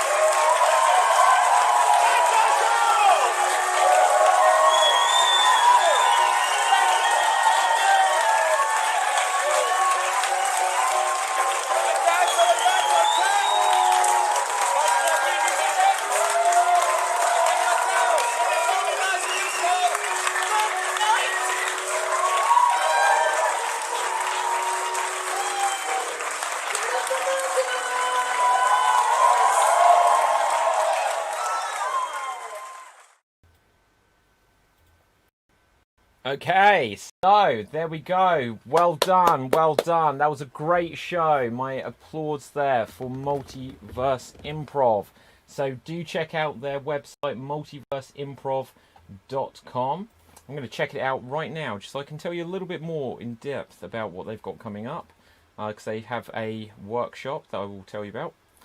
Multiverseimprov.com. And let's see what they've got. Okay, let's have a look, in fact. So let's bring up this, see if we can bring it up on the page here. If we bring it up on this page, I should be able to even show you their stuff. Look at their... It says 2 universes, 1 musical, all improvised. See if I can find the information. So it says learn online with Multiverse. Multiverse bring decades of experience teaching internationally. Learn how to create musical theatre in the moment, either for professional development or purely for joy. Just make sure you can hear me, because it's always the worry I have on these things. Always the worry. And let's have a look where we were. We have classes suitable for all levels. Upcoming workshops. So this is the one to know about. 8 to 10 p.m. GMT, which is UK time as I usually phrase it, just for the ease of our international followers. Saturday, November 28th, 8 to 10 p.m. GMT. Beginner's Introduction to Musical Improv Online. And then it's got the link there to book a ticket. So go to multiverseimprov.com. So do check them out. Do check them out. And of course, we have got lots still to come up. So in about 22 minutes time, we're going to have the Extreme Improv XStreamed Team Championship Semi-Final 2, the sequel. And of course, we already know that it's going to feature the Vampire Penguins, oh, I forgot to do my midstream pause, versus the Biscuit Patrol. So the Biscuit Patrol against the Vampire Penguins. The Vampire Penguins against the Biscuit Patrol. So do tune in about 20 minutes, 21 minutes, and we should have this show going live. I'm live right now, but do let your friends know. Do let your friends know where you can watch us. I'll tell you all of the places where you can see it. And in fact, I'm going to try and tell you all of the places where you can see us. So let me just see if I can tell you. So the main one, obviously, is youtube.com/extremeimprov. We all know that by now. If you haven't done so already, go over there and smash that subscribe button. But of course, we're also on facebook.com/extremeimprov. We are on twitch.tv/extremeimprov. You can watch us on Twitter, but actually, if you want to interact with us on Twitter, I believe this is correct information. You actually need to go onto Periscope. So Periscope allows you to give live comments. I'm trying to think who we have. We have a few. Sven Garley is a name that I remember coming up, and who else on? There's a Sienna who frequently watches on Twitch, not Twitch, on Periscope. There is someone quite famous who I know watches us on Periscope, but they never comment, so I'm not going to name them. But someone actually quite famous does watch us on Periscope, so that's quite cool. Of course, we are also on.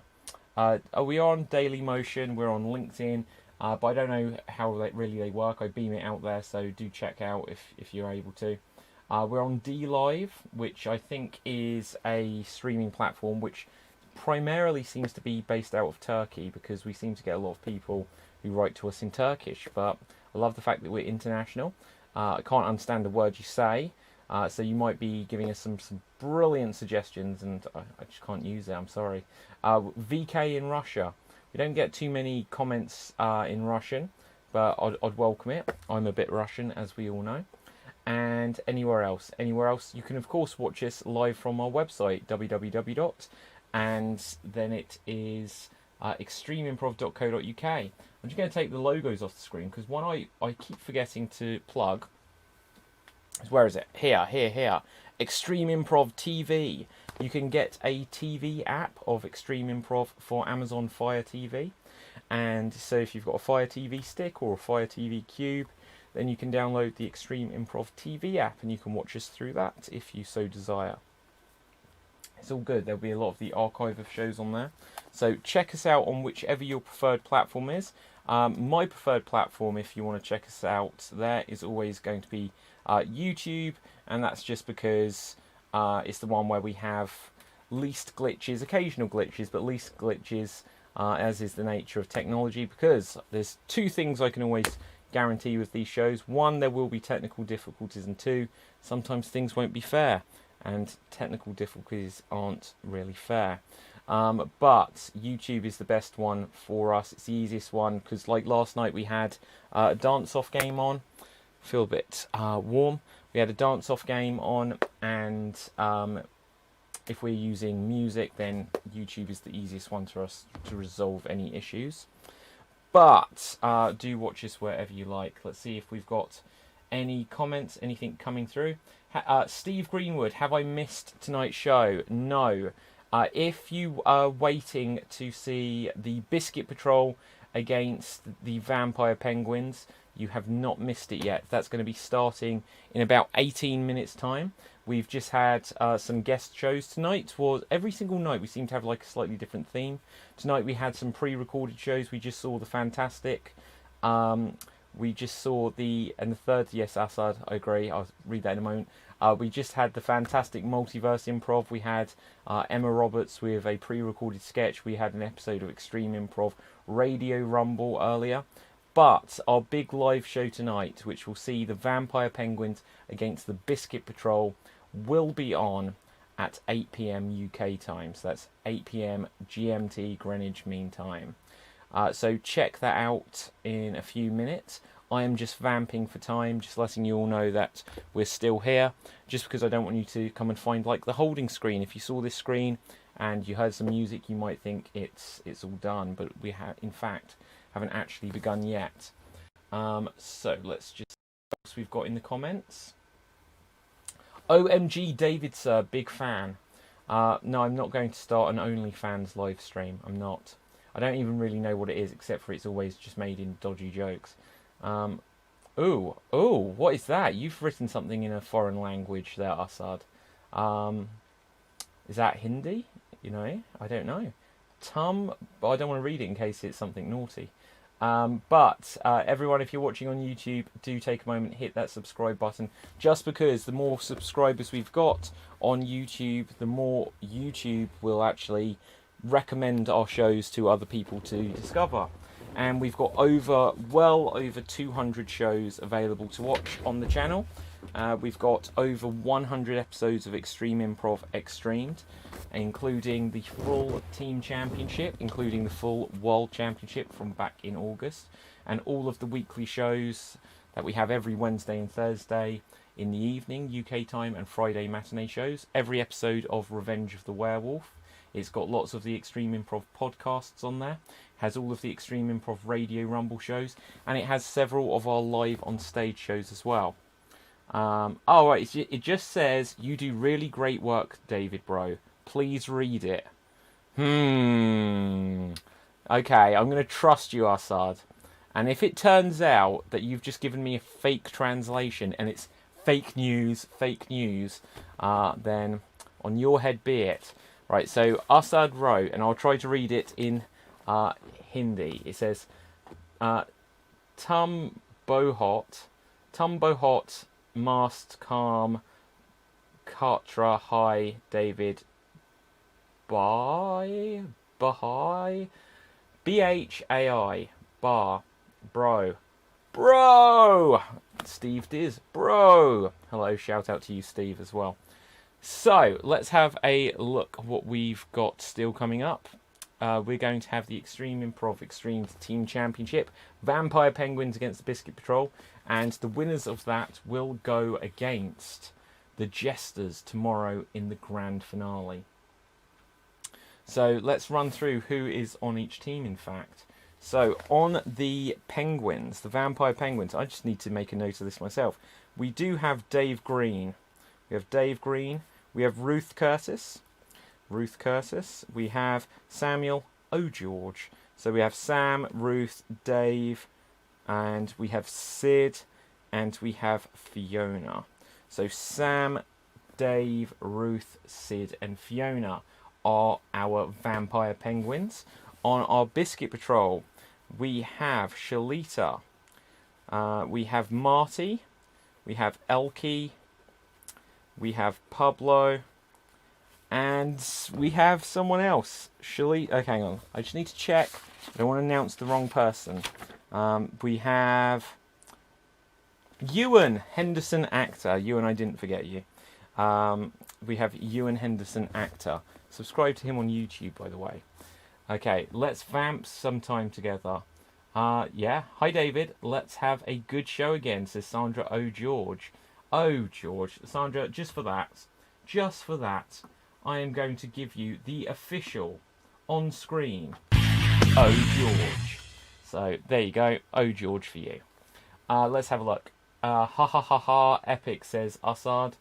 And yeah, so tonight we're going to have on the Biscuit Patrol, we're going to have Shalita, Marty, Elkie, Pablo, and Ewan against the Vampire Penguins, Dave, Ruth, Samuel, Sid, and Fiona. Now, they are obviously going to be going up against the Jesters. Now, the Jesters who are in... Thank you, says Sandra O'George. Sandra, out of interest, do you have a middle name? You don't have to tell me the middle name. But does it begin with an O? Because that would be the golden thing. Right. What was I going to say? Yes, it's quite a formidable team. So in the Jesters, we do in fact have our current reigning and defending Extreme Improv XStreamed World Champion, and that is Ashley Edwards, who won the solo championship, the World Championship, back in August. Also on the team, of course, is Hannah. And Hannah was another of the finalists. So that is quite a formidable team to have them both on the same team there. Now, of course, in the Penguins, we have Dave Green. And Dave was another of the finalists from the World Championship. But on the Biscuit Patrol, we have Shalita. And Shalita was another of the finalists. So every team has got finalists from the World Championship in. But I believe I'm correct in saying that the Vampire Penguin, not the Vampire Penguins, that the Jesters are the only team with more than one. So we also have Jen. Now, Jen has joined us recently, but she is a powerhouse of improv. And I'm not saying, if I don't mention anyone, I'm just saying that that is a formidable team. Of course, James Little, I should say. James has been performing with Extreme Improv almost from the very beginning. He came and saw one of our original 4 shows and has been involved basically ever since. And I would say that he is a powerhouse of Extreme Improv. But then again, on the Vampire Penguins, we have Samuel O'George. Let's press the button again. Boom. Samuel O'George, who himself has been performing with Extreme Improv since the very beginning of 2019. He's one of the few people that's been in this team championship, actually, that has performed with us in real life. As we saw on Radio Rumble earlier, Dave Green has performed with us in the same room on the radio podcast version, but not actually on live stage. So, then who else have we got? Then the interesting thing, the Biscuit Patrol, Shalita, Marty, Elke, and Pablo, all from the United States. And then Ewan is from Scotland. He's the only one from the UK on that team, on the Biscuit Patrol. Fiona, Sam, Ruth, and Dave are all UK based. Sid is from India. So we've got quite an international team. Let's see what else we've got for the jesters. They are, in fact, other than Devansh, they're all English as well. So it's gone quite British based now. It could just be that we have a lot of British performers because we're British based ourselves. But there's a lot. We had a team that's the other night where it was almost all US performers as well. Let's have a look. Unfortunately, your name doesn't. You don't have. Your middle initial doesn't begin with an O, Sandra. James Parker says, just curious, out of all of the contestants in this tournament, past and present, how many have you performed with live on stage? Surprisingly few, actually. Surprisingly few, just because there's quite a few people that have performed with Extreme Improv on stage. But some of them have quite a few of them have performed with us on the Zoom things. Ione has, Michael Tufnell has, who was in the comments last night. Adam Hughes has, he performed in the World Championships. Ellie Gill has, who was in the World Championships. Sam has, but not that many this time round, because obviously the more the months have gone on, the more international everything's becoming over Zoom, and it's a fantastic thing that we have international players from all around. But it's actually worked out very surprising this time. The thing which I'm quite excited about is that I will intend to perform with lots and lots of these performers live on stage in the future. As you will have seen the other day, if you haven't seen it, do check it out. We had it creating extreme humour, where Assad and I did a 2-prov for about an hour, just over an hour, and we played short form games, and it would be great. Send UK visa, I'll come. Assad, I was literally just mentioning you, but it'd be amazing to have it so that we could perform on stage together at some point. But all of these people, Shalita, Elke, Ewan, Fiona, people that have performed with us loads and loads of times now, it'd be brilliant to try to bring everyone together. Like Ashley, obviously, he's in England as well, but I've never met him in person. Loved you and Assad. Well, thank you. And there you go, Assad. I think we did good. Let's have a look now, because we should have some people joining us. We should have lots of people joining us. Let's have a look who we've got. We have people in the waiting room. So, audience, I'm going to put us onto the holding screen whilst I get everyone set up here. I have vamped enough. Sid says hi, Assad. Campaign work. I like it there. Sid. And Assad says, oh damn, that show was amazing. Especially Dan and Julie's wedding, of course. Who could forget? Right, guys, I will be back presently. I'm just going to put you onto the holding screen. Here comes the music.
What problem? Okay, hello everyone. Hello. Everyone say a nice big hello. Hey, hello. Yes, you can be heard, I can be heard, so that must mean it is time for the Extreme Improv XStreamed Team Championship semi-final number 2, the sequel. Tonight we will be seeing the Vampire Penguins going one-on-one, there we go, with the Biscuit Patrol. Hey. I was hoping there'd be something about a slam dunk in there. Mate, I don't know. Yummy, yummy. Right. So, anyway, right. We will be seeing these two teams face off to decide who will be going to tomorrow night's grand finale. Last night we saw that the Jesters went through as the first team to go and qualify into the grand finale, and tonight we will find out who their opponents will be. The Jesters will either be against the Biscuit Patrol or the Vampire Penguins. There can only be one team go through.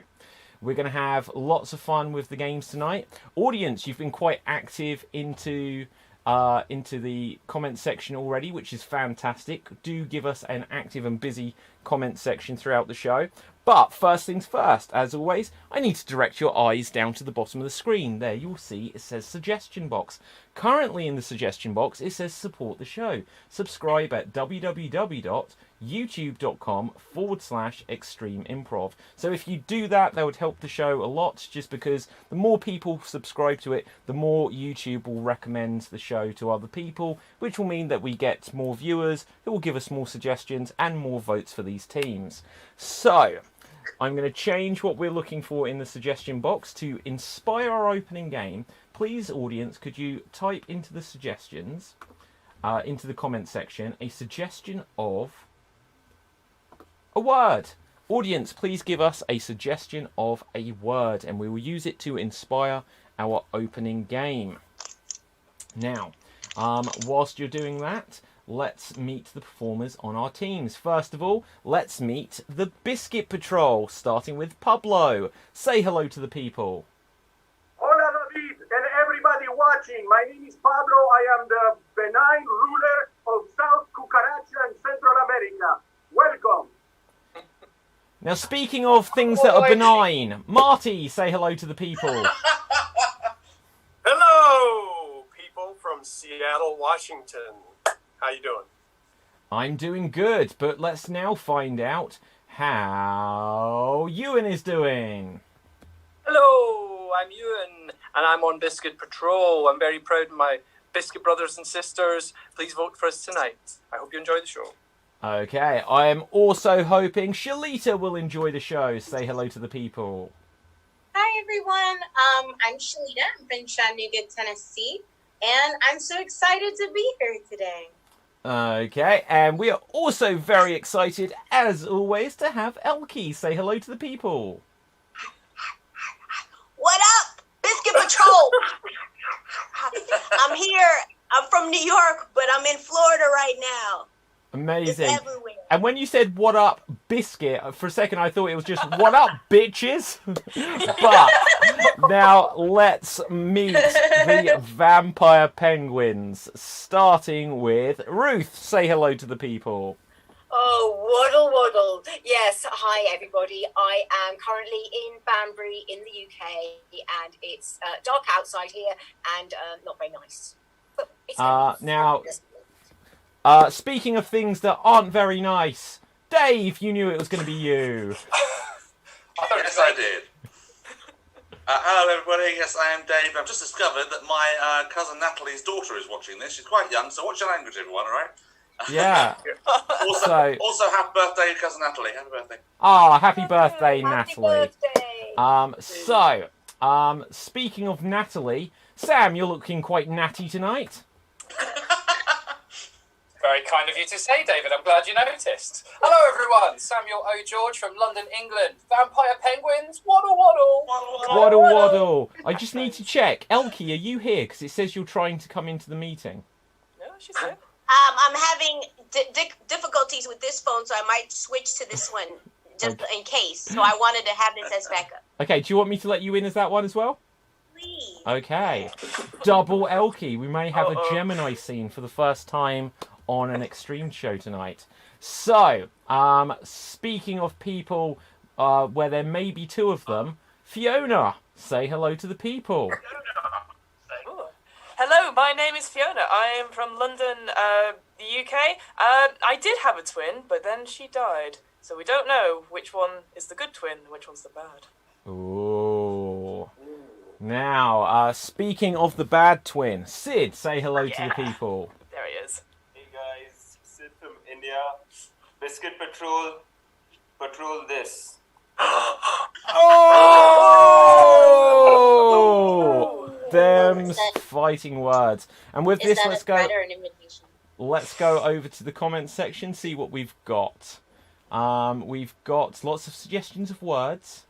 Brandon says, Elkie better start every show with "What up, bitches" from now on. Oh dear. We get some, like, all of the catchphrases we get on these shows, kind of like the worst catchphrases ever. They're things that they're not really t-shirt worthy. Like, I won't say which ones they are now, but Hashtag waddle waddle is a t-shirt. no, that one, that's a good attempt. That's a good attempt. Let's have a look. Yeah, because Oh George goes down so well, doesn't it?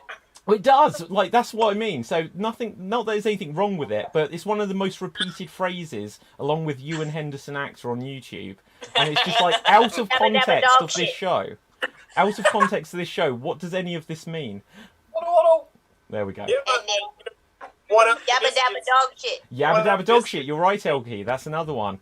Which would have actually been one of the teams in the championship, but it would have just got us into trouble with Hanna-Barbera, so we didn't go down that route. Right, so let's have a look. They're both dead. I am a Dan of so many people. Oh, a fan. Sorry, I am a fan of so many people on both teams, says Ashley Edwards. Let's have a look what else we've got. I'm a huge Shalita fan, says Katie Tranter on YouTube. Let's see what else we've got. And we've got OMG Caitlin. This will contain strong language, says David Anthony Green. Only the occasional yabba dabba dog shit is fine. Right, so with this, there's loads of comments. I can't read them all, but we'll read them out periodically. Let's take the word here, floppy. We have the word floppy, as suggested by Gemma Longhurst on Facebook. That's going to inspire our opening game. Now, as we are heading towards the grand finale tomorrow, expect a few unexpected games performers. Expect a few things to change up. So our first game is going to be a single syllable questions only scene. A single syllable questions only scene. So, there will be two performers in this scene at any one time. There will always be one performer from the Vampire Penguins and one performer from the Biscuit Patrol. In this scene, everything the performers say have to both be single-syllable words, and as a sentence, it must be a question. So everything we say has to be a question composed of single-syllable words. Okay? If you hesitate, you'll be eliminated. If you say a two or more syllable word, you'll be eliminated. If you say a sentence that isn't a question, you'll be eliminated. And if you have what I deem to be a circular conversation, you'll be eliminated. This is going to be a scene inspired by the word floppy. Starting us off, we are going to have Dave, and we are going to have Shalita. Dave and Shalita. Now, there will be bonus points if I think you're doing especially well. I might excuse you from the scene. But this is going to be a scene inspired by the term floppy. And here you go. Good sir, why won't my pet hop? When did you last see it hop? Is this day too late? I think it may be. No. Good attempt, but a little bit too late. So, Dave, you are eliminated. Next up for the Penguins, could we please have Ruth? Come on, Ruth. And continue. Are you a vet? Do I look like a vet? Is that what your badge says? Can you read backwards? Ooh, backwards is one word. And so, Really Ruth, difficult. you are eliminated. Having taken out 2 of the competition already, Shalita, you've got a bonus point for your team. So, could we now please have Samuel O'George in? Oh, Shalita. Oh, I'm still here? Yeah, Okay. sorry, you weren't eliminated. It's just you've taken out the competition. I'm not eliminating you just yet. You took them out quickly. And continue. So, what type of pet do you have? I have... Damn it. Oh! So, Shalita, you are eliminated. Could we please now have Marty in? Marty in for the Biscuit Patrol and continue. What type of pet do you have? What type do you like? Don't you know I deal with all types of pet? Don't you know I like all types? But what type do you have? Can you see the snake? Is it in your pants? Do you like my pants? Does more than me like green? What is it? Can you please make sense? Is this the type of place where we have to make sense? Would you like to go to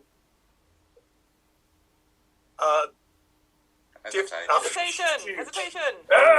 Okay, guys. Look, we're getting fired up already. I will judge. And that's a hesitation warning. Speed it up, guys. Okay. Do you have a pet for me to deal with? Would you please speak up? What type of pet would you like me to deal with? Can you show me the types you have? Aren't they all on my wall?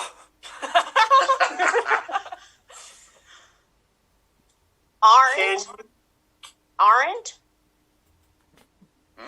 So, Aren't? Isn't that 2 syllables? No, it's not. Aren't. No. Sorry, that's not. Okay, again, let me judge, guys. Guys, I'm going to give you a general hesitation warning. This is your second one. Oh. Would you look at my big wall? Can you show me more? Does it look like I have more to give? Can I help that? No, probably not. Oh, and with that, Sam, you are eliminated. Could we please now have Fiona in? And continue.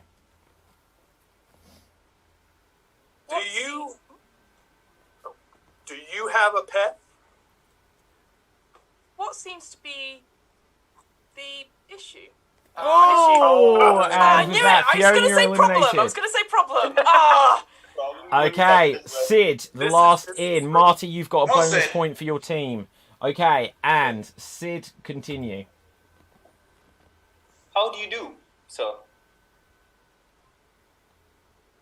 How are you? I'm going to give I've given you a lot of warnings there, so I'm going to eliminate you, Marty. So, could we please now have Elkie in? And continue. Are you well? Is it me? Are Can you well? say that? Am I well?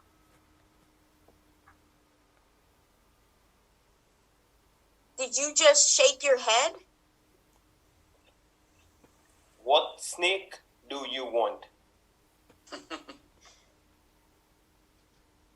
What snakes do you have? Do you like red ones? Do I? Ever so slight circular conversation warning.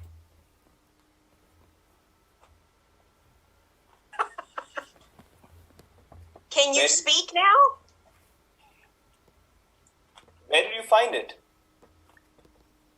Find what?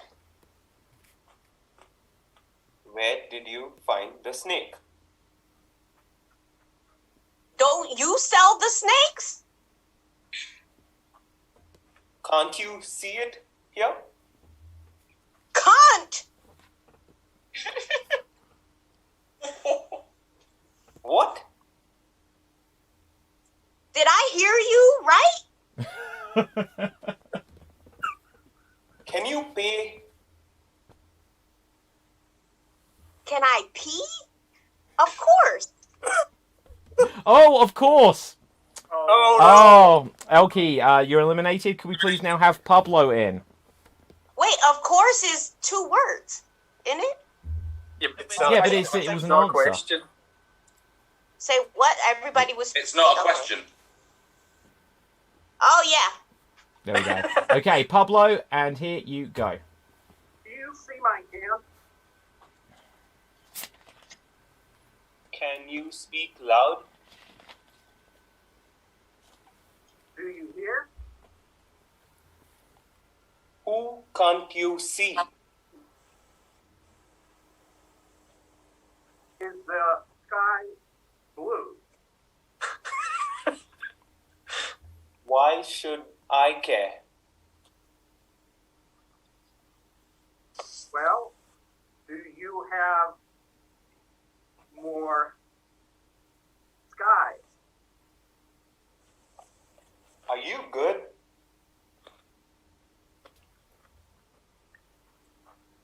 Do you mock Big me? hesitation warning here. Also, Pablo, if you can be a bit loud, you're very quiet. Keep going, though.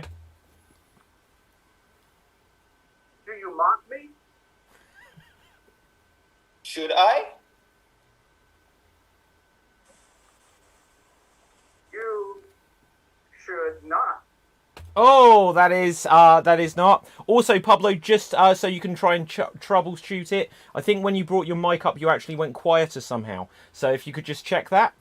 Ewan, last one in. Sid, you get a bonus point for lasting this long. Yes. Okay, and Pablo, if you could just take out your camera view. And here you go. Should I play my flute to charm the snake? Why? Why not? What is up? Where is the beast? Is the snake good? Why is good or bad a thing? Are you sure? What does it eat? How can I know? What kind of vet are you? Do you know other vets? Other! And with very that, cool. Ewan, you get a bonus point for your team as the last member there. Good job, Sid. So, everyone come on back. Everyone come on back. You did better than all of us, so good job, Sid. So, let's have a look what we've got in the comments. A lot Audience, of hesitation, though.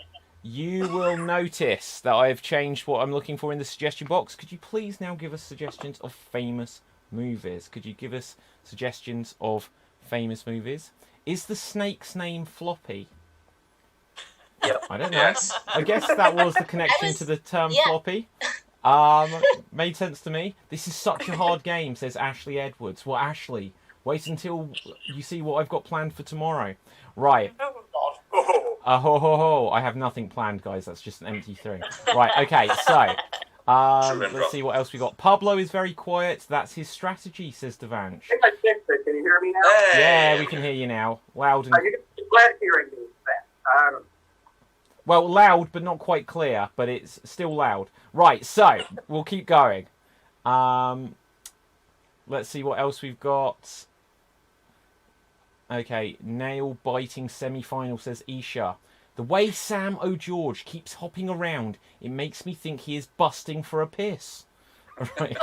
Says Hugh Janus on YouTube. So let's have a look what else. Sam O'George victory dance reminds me of Gonzo from the Muppets, says Katie Tranter. Right. Make styles clash a catchphrase, and you can say Dave, not David. See, there are other like repeated things that come up. But anyway, let's see what else we've got. We're going to go on to our next game, and I'm going to choose another word from the comment section, and this is going to be the game. The game. This is going to be the phrase dungeon. Dungeon. We're going to play a game of cover songs. We're going to play a game of cover songs. The way this works is it is basically singing verbatim. Singing verbatim. So, there will be a 30-second song, and then we're going to find another performer who will attempt to recreate that song as precisely as they can. Now, for whoever I choose to go first, the one request I will have is don't make the song just a single repeated phrase for 30 seconds. Otherwise, the next 4 minutes is going to be very long. So make sure that there is content to the lyrics just to give a challenge to the other performers. So don't just make the whole song la la la la la, because otherwise it will become too easy for repetition. So this is going to be the Song of the Dungeon. Starting us off, Ewan Henderson, actor. Ewan, I would like you to sing the first song. It will be a cappella, and I will put you on spotlight view. And 30 seconds, the Song of the Dungeon. Here you go. I'm singing in my dungeon, all alone and feeling sad, chained to a wall. Why did I fall for that girl looking so cute on the wall? Oh, please save me from my dungeon. And that is time. Well done, Ewan. Well done. Done with aplomb. Amazing. So, please now, could we see, to repeat that from the Vampire Penguins? Let's see. Samuel O'George. Sam, you will have 30 seconds to recreate Ewan's original song as precisely as you can. Please cover this song, and here you go. I'm singing in my dungeon. It's oh so sad. There on the wall. Why did I fall for that girl on the wall? Then there's the dungeon. It's dark and lonely. And that is time. Well done, well done. You didn't quite hit the aha note, as I like to call it. But next up, we are going to have Marty. Marty, yep, your Biscuit. So, Marty, you will go next. You will have 30 seconds to recreate Sam's recreation of Ewan's original performance. And cover that song. Here you go. I'm singing in my dungeon, and it is so sad. Why did I fall while I'm hanging on the wall for that girl who's also hanging on the wall next to me? I want to get away from her. And that is time. Well done, well done. Do you know, if Grizzly Adams ever released an album, that's exactly what I'd expect it would be like. So, next up, for that is a compliment.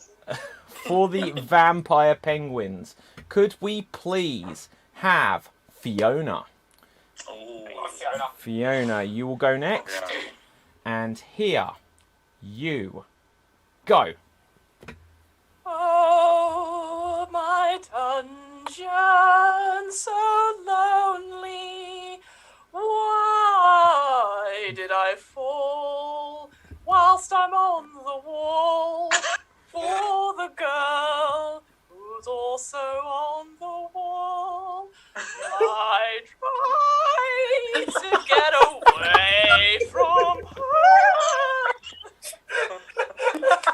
And that is 30 seconds. Well done there. Well done, Fiona. So you remember how modems used to sound when they used to connect?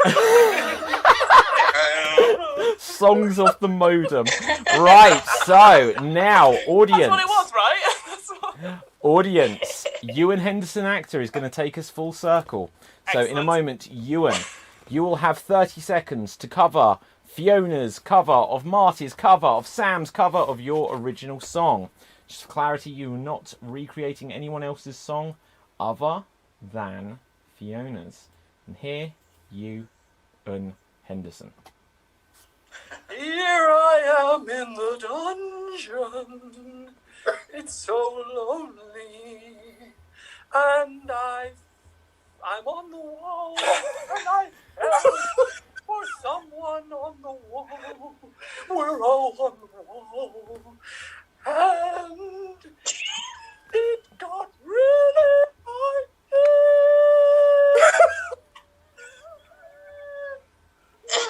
And that is time. Well done. That was like... Dog screaming. Yeah, that was like Jack Black sings Songs of the Manatee. So, now let's go on to the vote. Audience, it's going to be voting time. So, who do you vote for here? Please put the name of the performer who you felt did the best recreation of what came before. So, and remember, Ewan's original performance is not up for scrutiny. It's just about who did the best recreation. Was it Ewan Henderson actor? Was it Fiona? Was it Marty? Or was it Samuel O'George? Put your vote... O'George. Put your votes into the comments section now. 30 seconds are on the clock. So, audience, I will just remind you that tomorrow we will have the grand finale. So, whoever wins the show tonight will be competing again tomorrow to take on the Jesters. Let's have a quick look, see what we've got in the comments section. We should have lots of suggestions of famous movies. We're getting votes come through. Oh my gosh, loads of votes, loads of movies as well. Devansh says, Fiona sounds like she is playing every part in a horror comedy. So, that's a good thing. And let's have a look. Marty gave that pitch vibrato. Pitches love vibrato, says Ashley Edwards. Points to Marty for his fruity operatic voice. Fruity, says Katie. But now we're going to get onto the actual votes. So, guys, help me count. If you get a vote. So I did ask for the name of the performer. Right, and here we go. Fiona. Ewan, I almost said Evan. Sam. Got to say Fiona. Made me thankful for having a wireless router. Marty and his aria, says Hugh Janus. Arushi says Fiona. Fiona, it looks like it's going to be Fiona. Still some more votes though. Ewan, Marty, Fiona. Don't count my first vote. It was before the clock started. Soz. Technically on this one, I don't say that, but thank you, Katie. Fiona, the tuneful fairy. Fiona, Marty for his operatic rendition. Sam and Fiona. So Fiona, you get the point for the vampire If penguins. anyone wants to sign me, please, I can do 16th birthday parties, christening. Wait, can we have a recount, please? A recount? Yeah. Now, Okay. that's what I call modem. So, okay, we're going to go on to our next game. Our next game is going to be an extreme remake. The way this game works is kind of like 1 minute remake in that you're going to be remaking movies. However, you are not allowed to repeat any words as you remake this movie. Oh no! You are not allowed to repeat any words as you remake this movie. Now, you are also not allowed to hesitate, which we count as an extended pause or saying something like or Let's have a look. Devansh says, Fiona, you were booked for my funeral. Brilliant, I'll be there. Excellent. Okay. Assad says, no need to recount anything. I am declaring Fiona the winner of everything. These are early things here, guys. I'll take that trophy, Early then. days. He's not even a original Okay, thing. so let's find some movies for everyone. And again, so we're going to get lots of opportunities for bonus points here because audience, whoever keeps their remake going the longest, and I guess in theory it could actually go over the 1 minute just so that we have a decisive winner in this sense. Whoever keeps their remake going the longest will get a bonus point. Whichever team is able to keep their collective remakes going the longest will get a bonus point. And also there will be bonus points for who I think did the best remake and who the audience can then vote on for the best remake. So going first, we are going to have Elkie. The film I would like you to remake is Nanny McPhee, as suggested by Alison Cowell. Nanny McPhee. And here, you. So remember, this isn't just 1 minute remake. You're not allowed to repeat words. You're not allowed to hesitate. And once again, Biscuits, you probably don't want to call out freeze if Elkie goes wrong. Leave that to the penguins. But you can if you want to be honest. It's up to you guys. And Elkie, here you go. Nanny McPhee. I am Emma Thompson. Plays me. Ha! Ho! Oh! On nose. Yes. Ugly. But maybe not. Freeze. When was there an I? I'm waiting to hear. Okay, are we in agreement there? I didn't remember it, but okay. Let's have a look. Dave, you will go next. So that's 37 seconds there. 37 seconds is the time to beat. Dave, I would like you to remake 1917. 1917. Excellent. On the 11th of the 11th as well. So fitting. Here we go. Kablamo! Boom! Bang! I need you to bring messages to forces out in Germany. Repetition of 2 at 14 seconds. I need you to bring messages to. Bugger it. Yes, sorry, Dave. 14 seconds. Next up, let's have Pablo. Pablo, I would like you to remake for us in this extreme remake When Harry Met Sally. When Harry Met Sally. And here you go. Have you been waiting here long? Yes, I have. And I'm having Freeze. What's the challenge? Have you been waiting here long? Yes, I have. Oh, 7 seconds. 7 seconds. Repetition of have. Okay, so let's have a look. Assad says, OMG, Samuel George, big fan. Right, let's have a look what else we've got. So, who's going next? Sam, in fact, you can. Let's find a film. Oh, Jesus. For you. Oh, yes. The Muppets Christmas Carol. The Muppets Christmas Carol. And here you go. Hello, Mr. Marley. Where do you think that is going? Not home. Got to stay right here at work. 'Cause that's what we do. Freeze, 24 seconds. That. Wait, was it that and that? That and that. Was it that and that? Where's that? Oh, hang on. Shalita, what were you saying?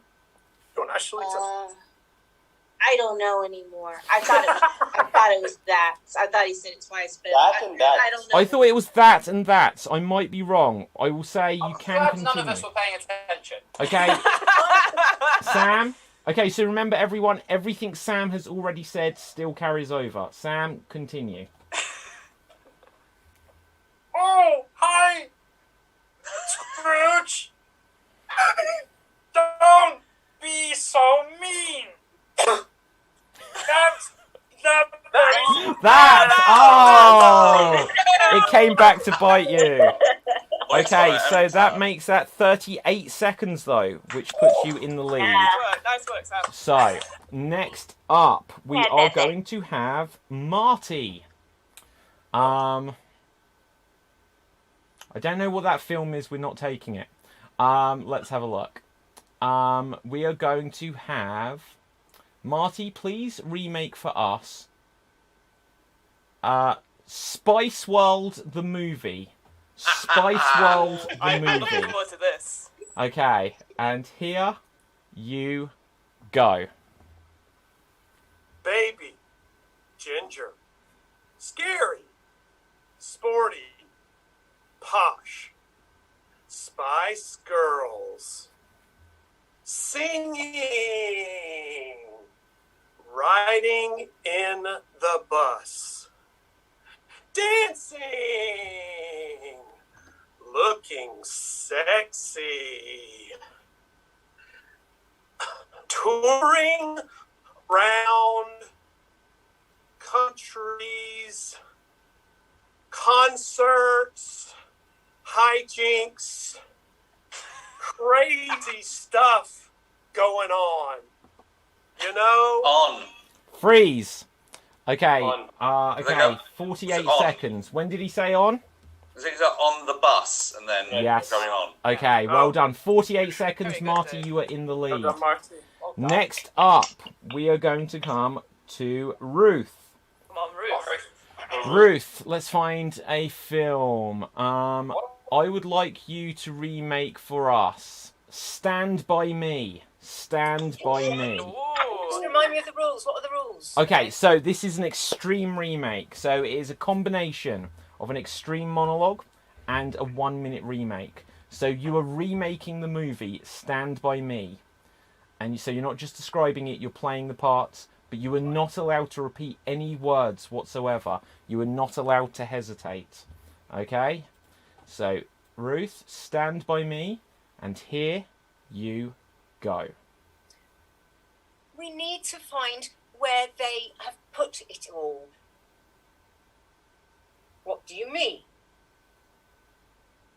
Well, there's lots of boys running down the track. Shall we join them? Right.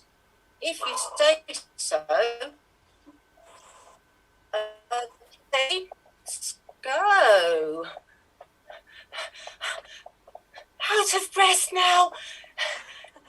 Stop, please. Breathing. Freeze, She's freeze, doing it. freeze. What's the challenge? Doing a lot of breathing. She did 2 separate things of the. Oh my gosh, this is controversial. I don't know what to rule on First this. she did it. I wasn't going to say anything when she did multiple times, but then she kept doing it. And then Do you know what? I'm going to let this stand. That is very controversial.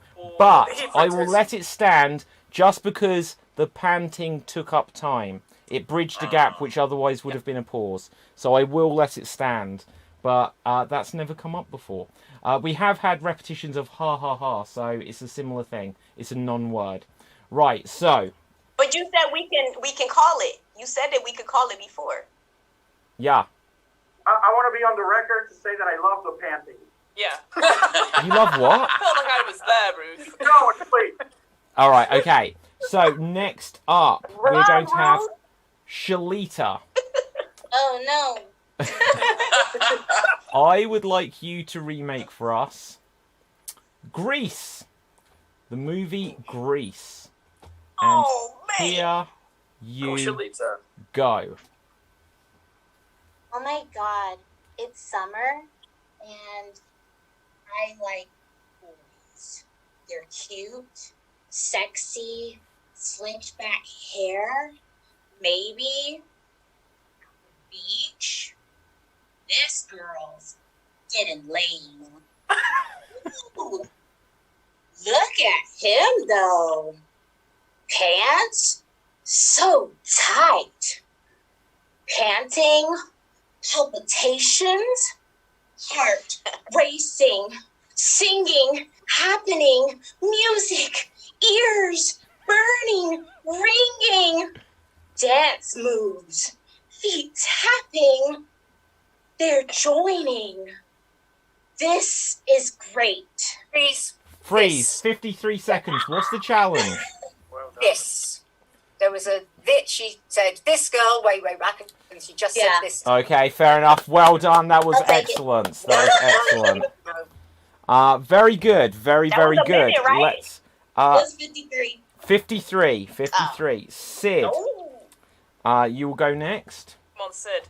The movie I would like you to remake for us is. 8 seconds. Sorry? 8 seconds.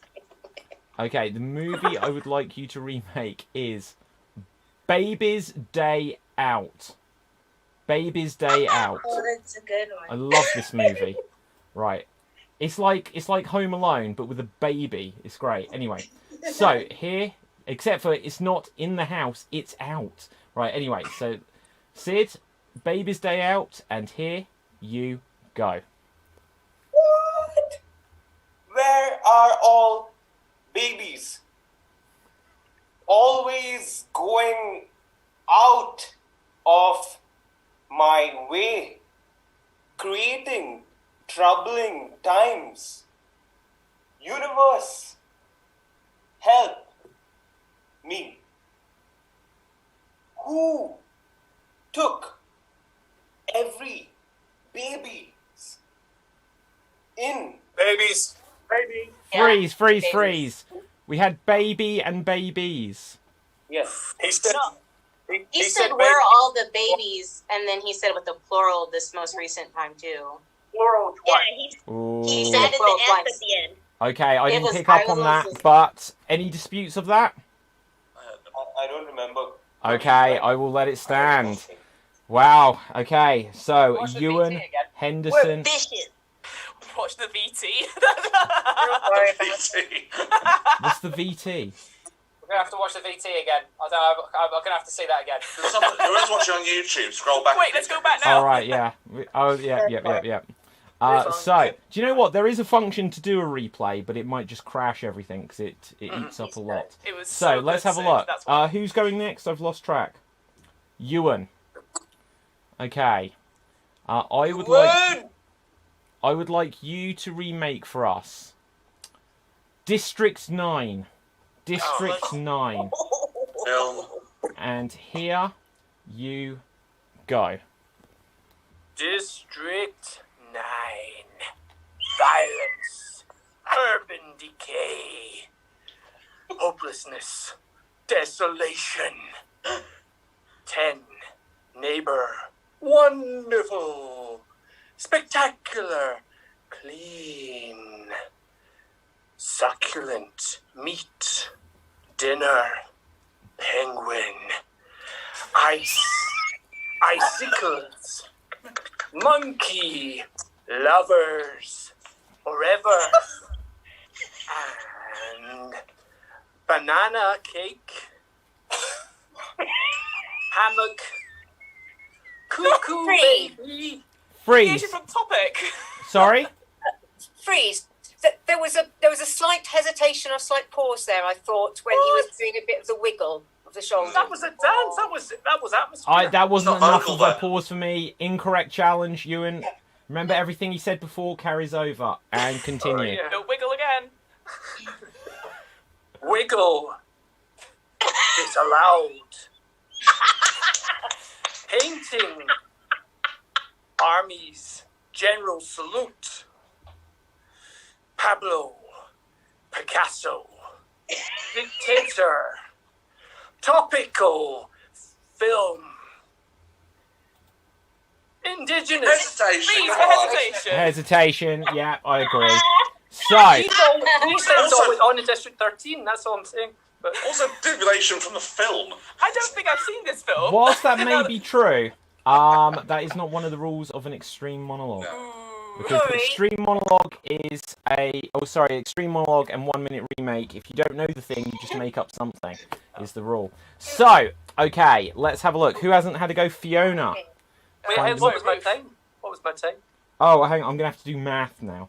Right, so. Oh, never mind. So, yeah, I'll work it out in a second. Well over a minute. I think you're in the lead. So, let's have a look. Fiona. Yes. Please remake for us The Room. And here you go. Greg! Buddy! You're tearing me apart, Lisa!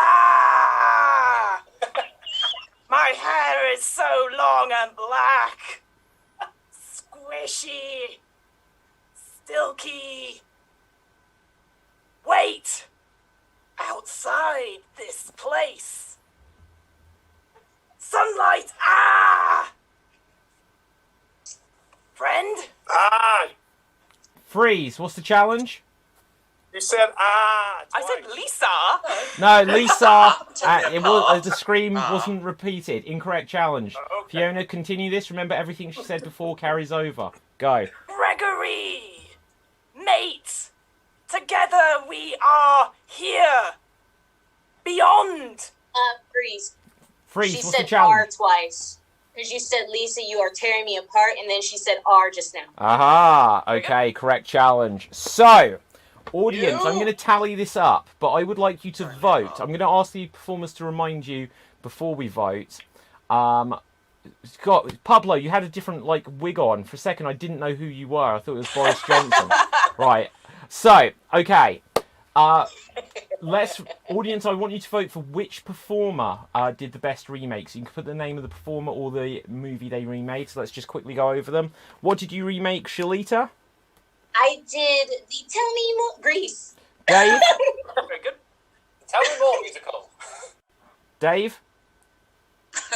If you can remember it, 1917. Okay, Marty. Bam! Boom! Spice World. Ruth. Stand by Me. Elkie. Nanny McPhee. Sam. I did the Muppets Christmas Carol. Pablo. My remake was a beautiful, strong remake. I should win. I want to recount right now. Okay, I'm just moving on because the audience aren't going to remember all this. Right, Sid. A baby's out. Couldn't hear that either. Ewan. Baby's out. Baby's out. District 9. And Fiona.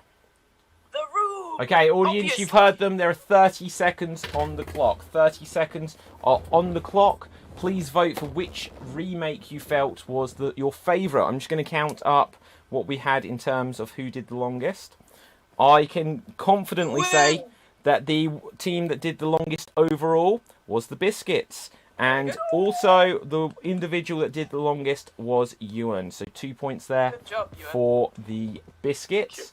Let's go over to the comment section and see what we've got come through. Jen says, I love this game. I hope we can play it in the final. I'm not sure if that was about this game, but still. Right, it might have been the last one. So let's have a look at the time. Right, let's scroll down. Oh my god, there's so many comments. So many. That was kind of like bragging, wasn't it? It's like, I'm already in the final, guys. Okay, yeah, it was. Right. Isha says, OMG, Baby's Day Out is my fave. That's just a comment. It's not actually a thing. So many people have tuned in tonight. Subscribe to the YouTube channel, guys, says Isha. Thank you, Isha. Let's have a look.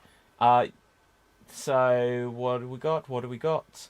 And have the voting bit started here? Is that the start of the votes? I don't think it is. 1 second, here comes the votes. And we've got Wiggle Wiggle. I'm going to take that's meant to be Waddle. Oh no, hang on. Who said Wiggle? It was Ewan. That was Ewan. Yeah. I think Andrew has voted there for Ewan. But I will check just in case because that came through a little bit early. We'll check though. And we've got Fiona, Shalita. Help me count, remember, guys. Ewan, Shalita, Sam, Fiona. I would vote for Sid. That's my favourite movie, says Isha. I would, or you have. Right, good job, everyone, though. Dave, Sam, Fiona and Sid. You've got to choose one person, Devanch. I'll give you a chance to put it into the comments. Alison says Dave. Sid, Baby's Day Out. Ewan9 says, so that is Wiggle Wiggle, that's the same one. 1917. Sam. And let's see. Fiona. Sam. Fiona. Fiona vote, says Jen. If you don't subscribe, David will come and make us purse your ass in the final.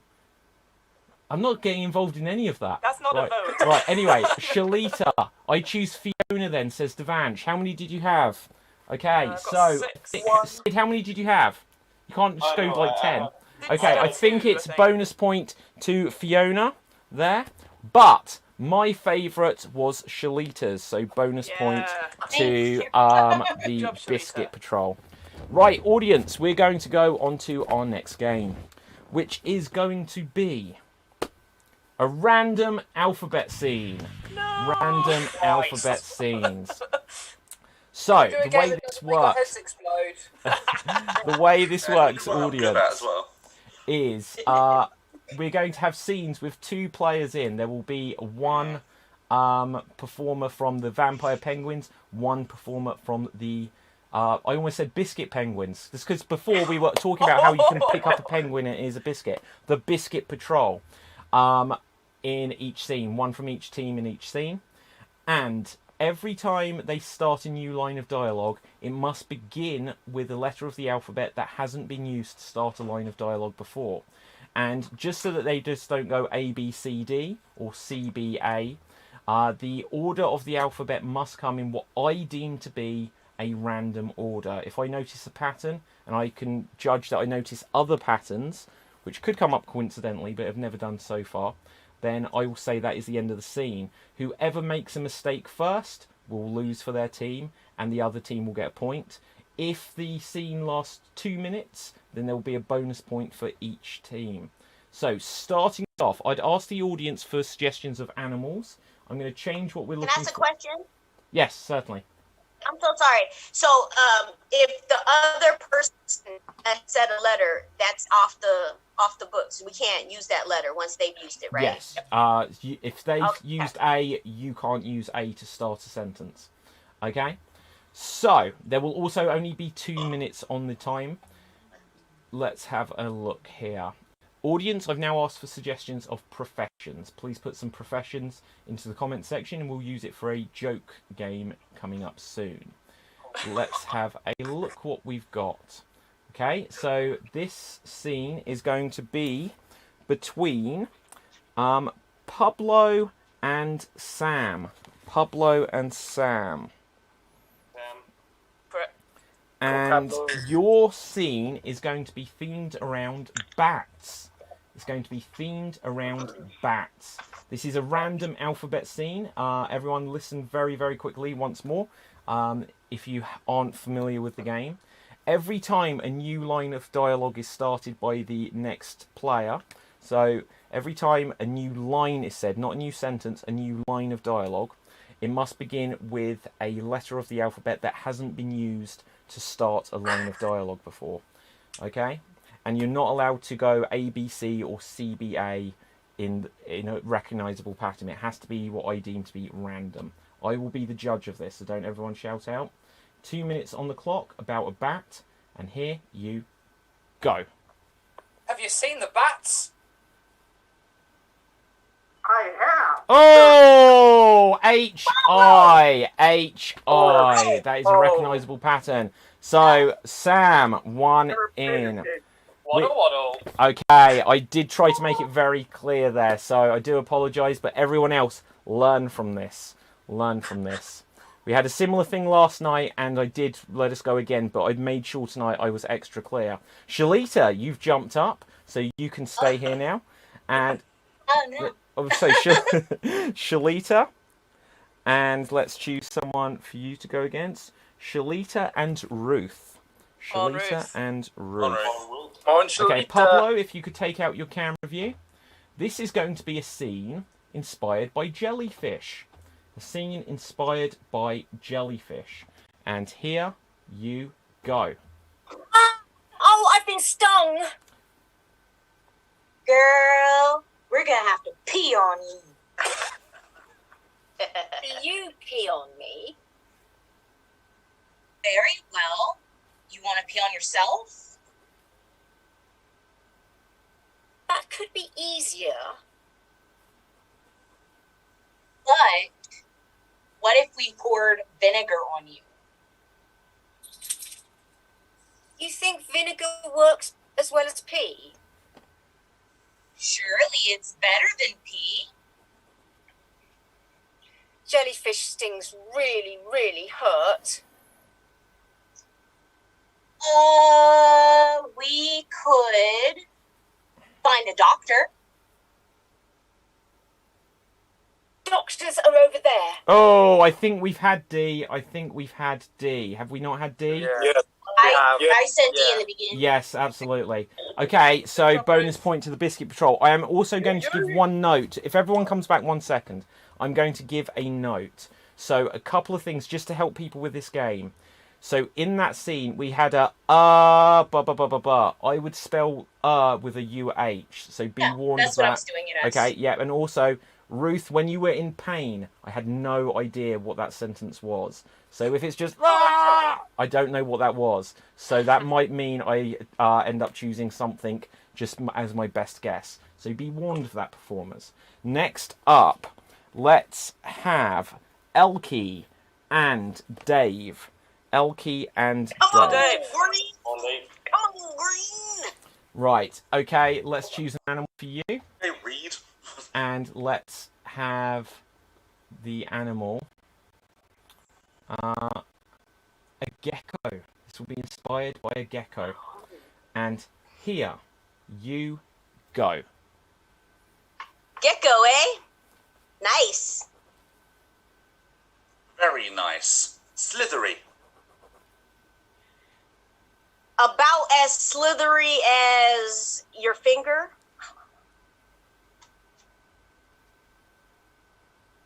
Just how do you know about my slithery finger?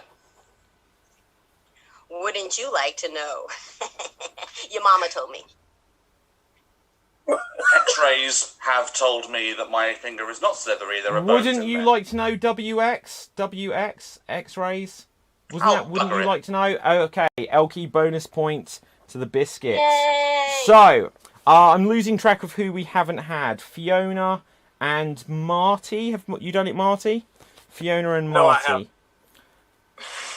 Okay. Let's choose an animal for you. We are going Improv to was supposed to be have... without thinking, you know? Like, you just say stuff. You don't have these rules. I know, right? I know. That's what makes it extreme! Right, so... and let's have a look. So, the animal for you guys is going to be an antelope. Antelope. And here you go. They're very agile, aren't they? Rare. You don't see them that often. Big, deer-like creatures. Pretty, though, wouldn't you say? Zebras are similar, I think. Koalas, though, are better. I like koalas. Depends on their fur, you know? Cute creatures. Oh, depends D, then C. Depends, then cute. So, bonus point penguins. Okay, I think... Okay, are there two left? Who haven't we had? Votes going in. Have we had everyone? Ewan? I haven't played. It's Ewan. We're here. And Sid. Ewan and Sid. Okay, Ewan and Sid. Ooh, okay. Okay, let's find an animal for you. District Ewan. Animal suggestion.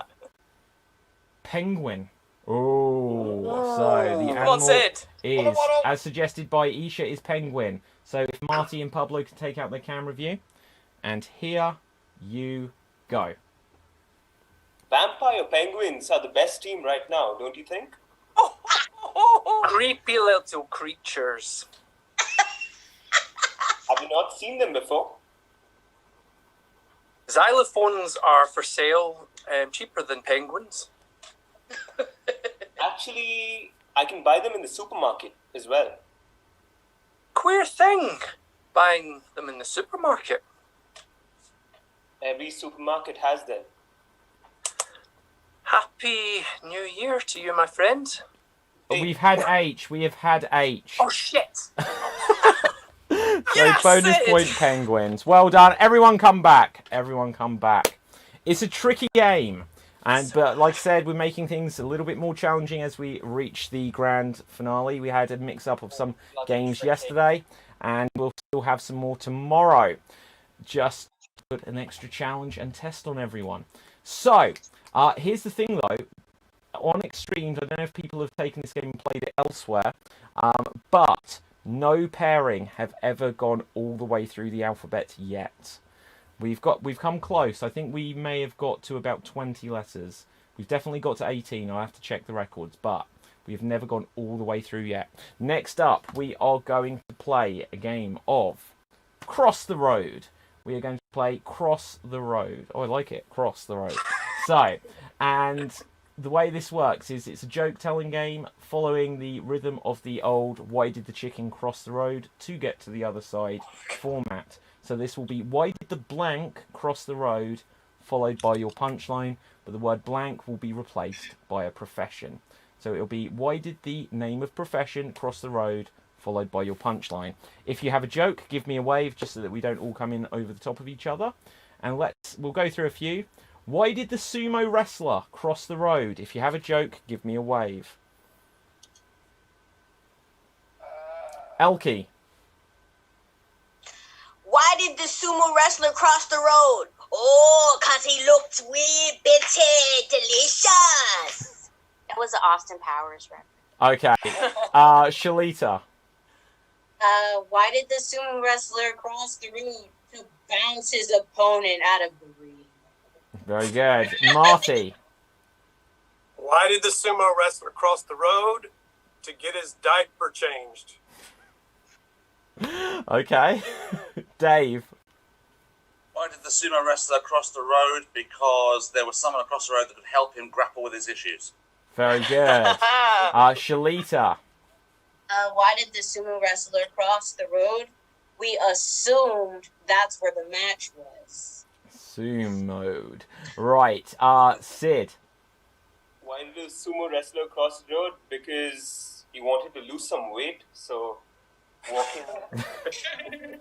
See what you're going for, Sam. Why did the sumo wrestler cross the road? He needed to get himself a new ring.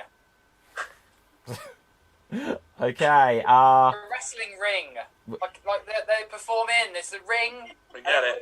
It's like a pun, right? It's a pun. Okay, I'm going to mute you, Sam. Okay, you're good. You're good. Right. Okay, I won't mute you. Elkie. Why did the sumo wrestler cross the road? He didn't unintentionally. He was pushed.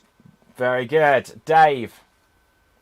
Why did the sumo wrestler cross the road? Because the gritters had been out the night before and he saw salt on the road and thought, I'm safe. Pablo. Why did the sumo wrestler cross the road? To butt the guy on the other side. Okay, Marty. Why did the sumo wrestler cross the road? To match the chicken. Aha, very good. I'm going to change what we're looking for here. Not to be down on anything, but I don't think this reflects our best work. So, let's find something that we can work with. I've ever made in my life. One that you had to explain, Samuel O. George. Okay, let's see what we can do with this. Why did... Oh, God, these are tricky ones. Right, why did the compare cross the road? What? Wait. Compare.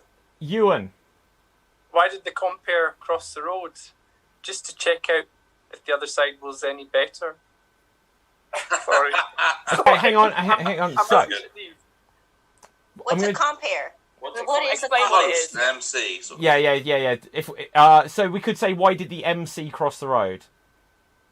Oh. Yeah. How would you A host, compare? Presenter. Use whatever term you want. So, Fiona. Why did the compare cross the road? He said, I like that suggestion, audience, but I'm going to see what they say over there. Okay, very good. Marty. Why did the compere cross the road to talk to his friend Mike? Very good. Elkie. Why did the host cross the road? Because Ryan Seacrest took his job. Okay. Anyone else? Shalita, do you have one? Yeah. So, why did the host cross the road? To chase the woman who was crying after the paternity test came back negative. Is that a true story? Is that based on someone? Yeah, it's Maury show. Okay. They chase the women all the time. Oh, Sid. Why did the host cross the road? Because he wanted to attend the Cross-Stream Improv Championships. There we go, Marty. Why did the host cross the road? Because the orchestra played him off. Very good. Okay, we'll do two more. Shalita. Why did the host cross the road? Because he needed to replug in his mic. Very good. Dave. Why did the compere cross the road? Because there was a meerkat there. Very good. Okay, I'm going to change what it is. Let's find something nice and easy to work with. So let's have a look. See, all of these are slightly peculiar jobs tonight. They are all peculiar. Let's just go with... I'm about to say, so in keeping with the night. This is harder than last night's semi-final. I know, right? Okay, so let's just find new words. Let's just get. Why did the postman cross the road? There must be something. Come on, guys, we got this. Ewan. I'm rubbish at these. Why did the postman cross the road? Because a dog chased him. I like it. Okay, anyone else? Ruth. Why did the postman cross the road? Because he just got the sack. Very good. Marty. Why did the postman cross the road? Because he was going to box with the sumo wrestler. Very good. Shalita. Why did the postman cross the road? Because that's as far as the stamp would take him. Elkie. This might be an American thing. Why did the postman cross the road? Because it was a priority. Priority delivery. Okay, Sam. Why did the postman cross the road? To get to Buckingham Palace. He was a royal male. Very good. Very, very good. Like it a lot. That's a British one. Fiona. Why did the postman cross the road? I've completely forgotten the joke. Come back to me. I've got it. Sorry. Why did the postman cross the road? Because you weren't in, so you couldn't deliver your parcel. So he went across. Yeah, get it? Ewan. Terrible. Why did the postman cross the road? Because he was going round the block delivering circulars. I like it. Sid. Why did the postman cross the road? To deliver the mail-in ballots. Like it. Shalita. Why did the postman cross the road? So that he could hide mail-in ballots. Very good. Pablo. Why did the postman cross the road? Because he was bit by a dog on this side of the road. I was actually, here's a true story. I was bitten by a dog a year ago delivering flyers door to door for Extreme Improv shows. And you won't be able to see it here, but I have a scar that goes all the way along this finger now, and I had to have surgery on it. So, true story, absolute true story. David? Sorry? You know my favourite thing about that story? Tell me, Sam. Was that when you had to have surgery, the doctors actually drew an arrow on his finger so they could tell which one it was. Yeah, that's true. Angled. It's true. Okay, sorry, I interrupted that. Sam, do you have one? Yeah, sure. Why did the postman cross the road? To live up to his name. He wanted to pat a dog. There we go. There we go. Don't stay away from the dogs, guys. I already said it. Right, Sid. Why did the postman cross the road? Because the lady across was having a delivery. Do you mean like giving birth? Yeah. Yeah, I get it. Right, Marty. Why is it fine for you to explain? I wanted to laugh though. Why did the postman cross the road? To show everyone his package. Hey. Fiona. Why did the postman cross the road? That's not for you to know. You're only second class. Oh. Okay, Shalita. Why did the postman cross the road? To cut off FedEx. There we go. Ewan. Why did the postman cross the road? To get to the airport, he was delivering flyers. I like it. I like it.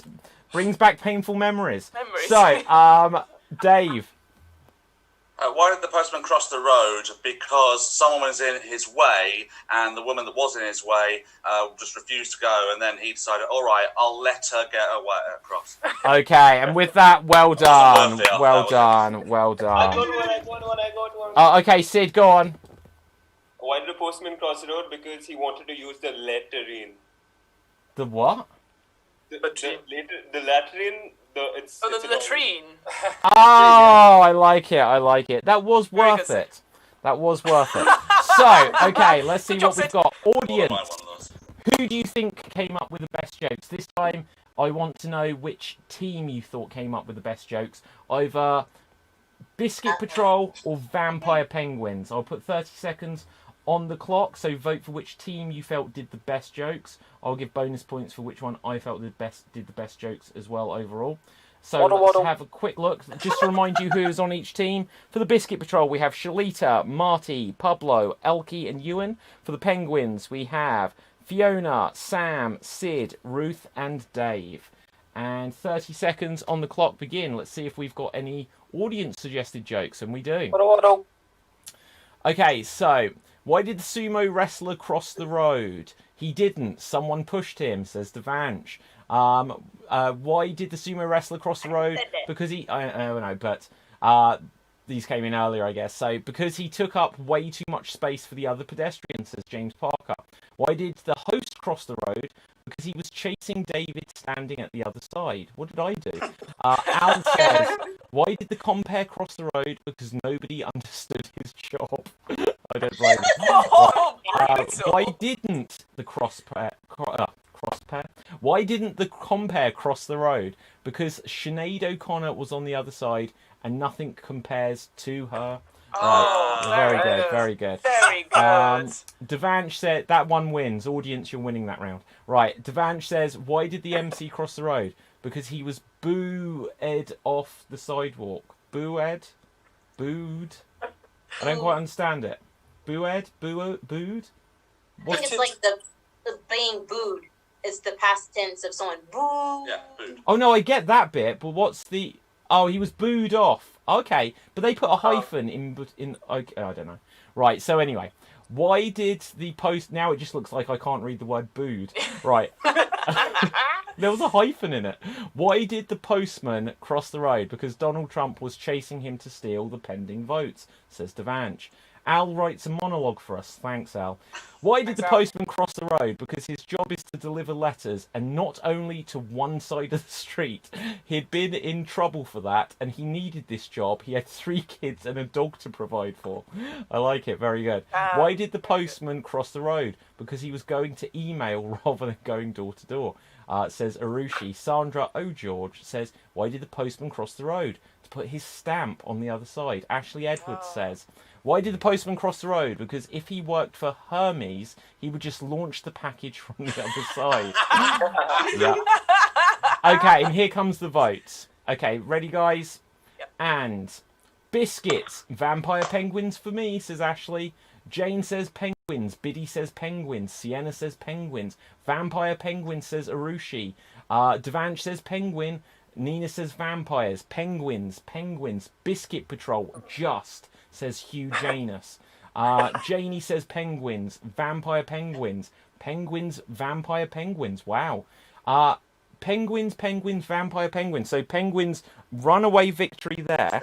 Just looking at my notes on it, it was a lot closer than that. That was a lot closer. People are playing favorites. But to be fair, in this instance, I do give my bonus points to the penguins. So, let's have a look. SWAT Deeds says hello. We're going to go on to our next game. Audience, I forgot to ask for a suggestion of anything. So could you quickly get some suggestions in here? Could you give us suggestions of, let's see what we're going to. Could you give us suggestions? Oh, do you know what? Yeah, okay, we need one more buffer game before that. Could you give us suggestions? Where is it? If A book was written about your life, what would it be called? If a book was written about your life, what would it be called? Just whilst we're waiting in this brief pause for something to come in, I'll just remind you, audience, that we have some workshops coming up this month. So we've still got improvised Bollywood movie on Sunday, November the 14th, 1 p.m. UK time, and we'll have Improv Triage next Tuesday, November the 17th, 7:30 p.m. UK time. If you like to book a place on any of them, they need to be booked in advance, and you can find all of the info at extremeimprov.co.uk/workshops. So let's have a look. Do we have any suggestions come through? Devanch says, everyone loves vampires again. It's Twilight all over again. Of course people are playing favourites, says Jen. Vote for your favourite performance in that round. Well, yeah, absolutely. No, Around the world in 30... That's not what I meant. Right. Around the world in 30 years, says Jen. Book. It looked bigger in the picture, says Ashley Edwards. Love it. The life and loves of a frustrated improviser. Hi, everyone, says Laura Hughes. Hi, Laura. Okay, so let's have a look. Now, not everyone is going to do this. We're going to have a couple of games where different performers will get different games. But let's have a look. We're going to do some improvised poems. So, for this, let's have 2 from each team do it. And I think we might get 2 of you to do a poem on one theme, 2 of you to do a poem on a different theme. So, going first, we're going to have Dave from the Vampire Penguins. And we're going to have Marty from the Biscuits. Dave and Marty. Let's have a look. So the title of the poem you will be working with is It Looked Bigger in the Picture. The name of your poem is It Looked Bigger in the Picture.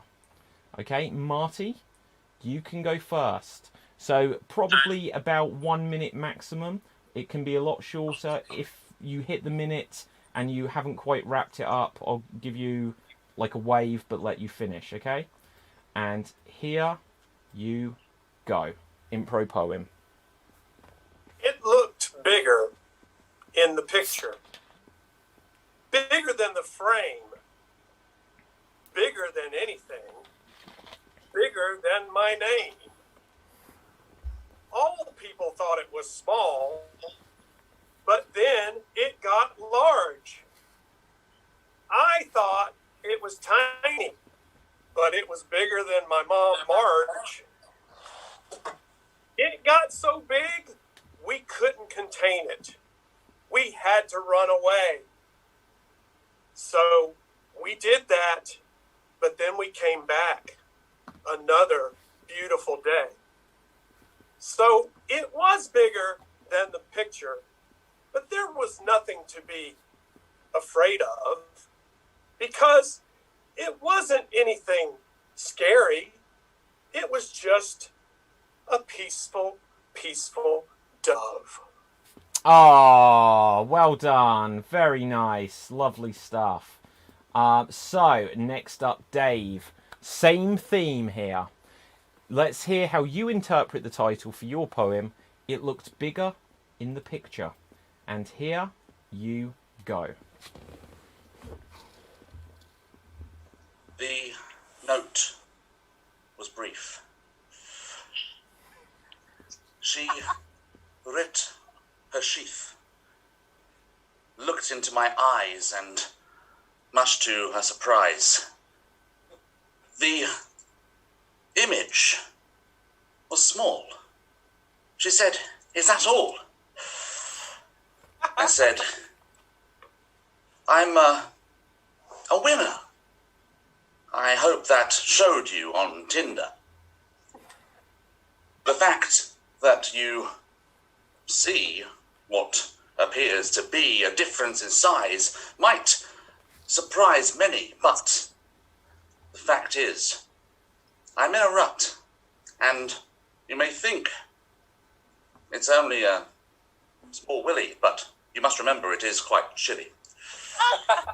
Okay, well done, well done. So, audience, who do we vote for there? Do we vote for that touching performance by Marty, or do we vote for that touching himself performance by Dave? Hands are here. My hands are here. Everybody. Okay. So, audience, who do we vote for there? Which interpretation of "it looks bigger in the picture" do we vote for? Marty or Dave? Dave or Marty? Put your votes into the comment section now. I will put precisely 30 seconds on the clock, and at the end of that, anything that hasn't come through, I will just get to the bottom of the scroll, and anything that's still to come through, that's just to encourage you to get the audience votes in quickly. So, let's have a look. Votes are beginning to roll in. Audience, you'll also notice that I've now asked for a suggestion of a sense. So in a second, please start giving us a few suggestions of senses, and we will use that to inspire the next game after this. We're going to do another round of this, though. So let's have a look what we've got. Votes coming in. And we've got a vote for David. Oh, thank you. But I'll take that as Dave. Is Dave in a prison cell? I'm not sure that's a vote, but that's what Andrew Whittington asked. Dave, says the gallant hero. Dave Green, says Laura Hughes. Marty, says Sandra O'George. Dave was brilliant, says Eva Martini. Nina says Dave. Hugh Janus says Dave. Devanch says, I vote for Dave, touching himself. Arushi says Dave. Dave and his Willie, says Jay. Dave says Andrew, so the earlier one was that doesn't count as two. Brandon says Marty. Biddy says Dave. I voted too soon, says Ashley, but you still said Dave, so you didn't vote too soon, that's fine. But don't count that twice. Gemma says Dave. Dave is Willie. Oh, yes. And Dave. What's the oh, yes about? Right. Oh, David. Gone all French with his imaginary cigarette. Dave. Marty. Dave. Both great. Dave. Dave, but I really wish it was longer. Oh, hey, says James Parker and Dave. So bonus point there to the Vampire Penguins. Next up, in this same round, we are going to have Shalita, and we are going to have Sam. So Shalita and Sam. You're not on the same. Oh, for a second I thought I was chosen two on the same team. Secret love story Right. that everyone wants to see. Sam, you will go first, just to balance out the Penguins starting this time. And let's see what you've got. The name of the book that you will use is Everything Was Fine Until 2020 by Andrew Whittington. So, Everything Was Fine Until 2020. Okay, Sam, Everything Was Fine Until 2020. Interpret that as you will for your improvised poem, and here you go.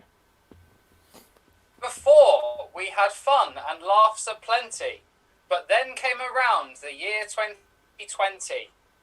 With bad people in charge and coronavirus, I always went on Amazon. I couldn't buy less. Stuck in a rut, as was the rest of the world. No one could escape it, not no boy or girl. But at least one good thing came out of that year. Oh, what's that? You didn't hear? In America, they got rid of a dirty mouse. That's right. Donald Trump is leaving the White House. That'll do from me, because my brain is fried. Okay, very nice, very nice. Very nice Dr. Zeus poem there. So now, Shalita, let's see your interpretation of Everything Was Fine Until 2020. And here you go. A group of friends, all scattered about, had plans of leaving the house until we realized that grandmother was no longer around. We couldn't see our friends. We couldn't go into town. We were trapped in our houses, waiting by the news. Everyone was hoping that this was just the flu, but it wasn't. It was a virus that was infecting our lungs, making us jump and shout. We were trying to run, but you couldn't because you were trapped in a house that made you feel like you were a a prisoner to society and the government that was around us with these rules and regulations, but also trying to control us. But at the same time, it was because there was misinformation from all sorts of different sources, and we were now forming our own tribulation about people with their guns and their masks. You can't see a face, no familiar friends or foes. We're all divided because this is how 2020 goes. Whoa, okay. Okay, so, here's what I'm learning tonight. The Biscuit Patrol have got depth. But, I'm not saying that the Penguins don't. But we had a contrast. Like I said, we had the Cat in the Hat. And then we had the Poetry Slam, serious tone poem there. Look at that. Who said that we couldn't do serious on this show? Right, so I hit my head on my chest of David. drawers. You done what, Sam? I hit my head on my chest of drawers when I fell. Oh no. Taking the sympathy vote. Yeah, unless there's blood, we don't care. No, I'm joking. Right, audience. Okay, audience, here's the important bit. Please vote either Shalita or Sam. Shalita or Sam. Whose poem did you prefer? 30 seconds on the clock. Whose poem do you go for? Shalita's or Sam's? Drew blood. If it was a Shakespeare play in the 1600s, I'd believe it. Right, so, with this, let's have a look what we've got. Samuel, stop cheating. Yeah, Samuel. but you props from your room. Right, okay, let's have a look here. So, audience, you'll also notice you've given us lots of suggestions of senses for our next game, but now we need suggestions of unlikely stage names for professional wrestlers. So let's have a look here, what we've got. And we've got the votes coming through. I take that these are the votes, but we'll see if any say anything back again. Ashley says Shalita, the slam poet. Then Shalita, bloody amazing, says Jen. Then we've got Shalita, deep. I thought like deep was like, yeah, but no, I realised it was the word deep. Says Laura. Shalita gets my vote, says Devanch. Sam says Gemma. Shalita for the slam. Shalita the slam poet, says Ashley. So we've already had that one. Sam was funny, says Gallant Hero. Geez, Shalita made me sad. I guess my vote goes for her, says Brandon. Sam, oh George, says Arushi. Shalita says Andrew. Man, that was long and deep, Shalita. Sam, Shalita. Sam just. Sam. That's not a vote. Hang on. That's something else. Right. Sam. Sam the man with his green eggs and ham, says Evie. Eva. Shalita, says Hugh Janus. That's just... no, that's not what vote either. Some of these suggestions actually sound like they're votes on the performers, but they're not. Shalita was good, but Sam made me laugh, so Sam. Where are we up to? That's as far as we've got. Okay, is it a tie? I think it's a tie. Oh, okay. We're going to have a famous tie-break situation. So, we're going to have a quick game of Find It. So, we just had the theme of 2020. Sorry?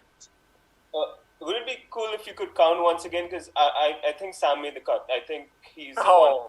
Oh, are you calling Sam out? Okay. Okay, I will do it. Bear with me again. So let's have a look. So, here we go. So I'm just going to quickly... I'm going to go through all of them again. Oh, man. Here we go. So listen, everyone else count and double check for me. Here we go. So, Sam, Shalita, Sam, Sam, Sam, Sam Just, Shalita, Sam, Shalita, Shalita, Sam, Shalita, Sam, Shalita, Sam, Shalita, Shalita. Is that where we got to? Shalita. That's where we're up to. Yeah, it's a draw. It is a draw. So we're gonna have a quick game of Find It. The way this works is I'm going to tell you something to find from your environment to come back and present to the camera that sums up. Let's change it. It's 2020. It's just a bit sad. Right, so let's try and find something else. Let's find something else the audience suggested that we can turn into something. We've got the word balance. I like that. Find something to... Wait a second before you run, guys. Find something to bring back and show the camera that represents balance. The criteria that I will give it on is based on creativity, based on humour, or based on if there's a good story behind it. So 30 seconds literally to go find something to represent balance. Present it back to the camera, and I will make a decision. Go, right. So, audience, Go, Sam. You're stuck. There we are. audience, I will just remind you, if you're enjoying the show, we do shows every single week here on the Extreme Improv channels. If you could give us a like on Facebook, or you could follow us on Twitter and Instagram. We're on TikTok as well. But if you could give us a subscribe on YouTube or Twitch, that would be amazing, because it will just help more people discover the show. That's over 30 seconds. And Shalita, you are back. Sam, are you back? Sam, come back! 5. He's not. Sam, 4, come 3, back! 2. God. Okay, fair enough. So, Sam, Shalita, I will let you go first. Okay. I brought back a D20 to represent balance, because I feel like in D&D it's the most fair way of doing a role play, because you roll dice. So that's why I see balance as fairness, where everyone has equal playing field. Okay. Sam, what do you have to represent balance? Okay, so when I ran off, I just grabbed a beer because I was really thirsty. But basically, when I do these shows, because I'm really tall, I'm 6'4", I have to use a lot of balance for my setup. So I don't know if you can see that, but that is my keyboard stand on top of my bed, which then has the laptop on top of it. And then underneath, that's where my microphone is. That's a box that the microphone balances on. Okay. Oh, that's tricky. That is tricky. Now, I was all prepared to give it to Shalita there, but you literally have something to make this show work, which is balancing. I'll be honest, in terms of humour, they were both perhaps a tiny bit lacking. But I think I am going to lean ever so slightly towards that Sam has something that is balancing. But well done, Shalita. I was actually, if I couldn't decide, I was going to roll the dice to decide it. But I will give that one just to Sam there. So, we're going to go on to our next game. Sam, don't knock over that as well. Right, you said you fell over a minute ago. If the whole thing flipped, that wouldn't be cool. Memories of the very first Extreme show. Exactly. Right, so audience, we're going to go on to our next game. I forget what I'd asked for. Asked for suggestions of professional wrestlers, but before that I'd asked for senses. So we are going to play the game Senseless.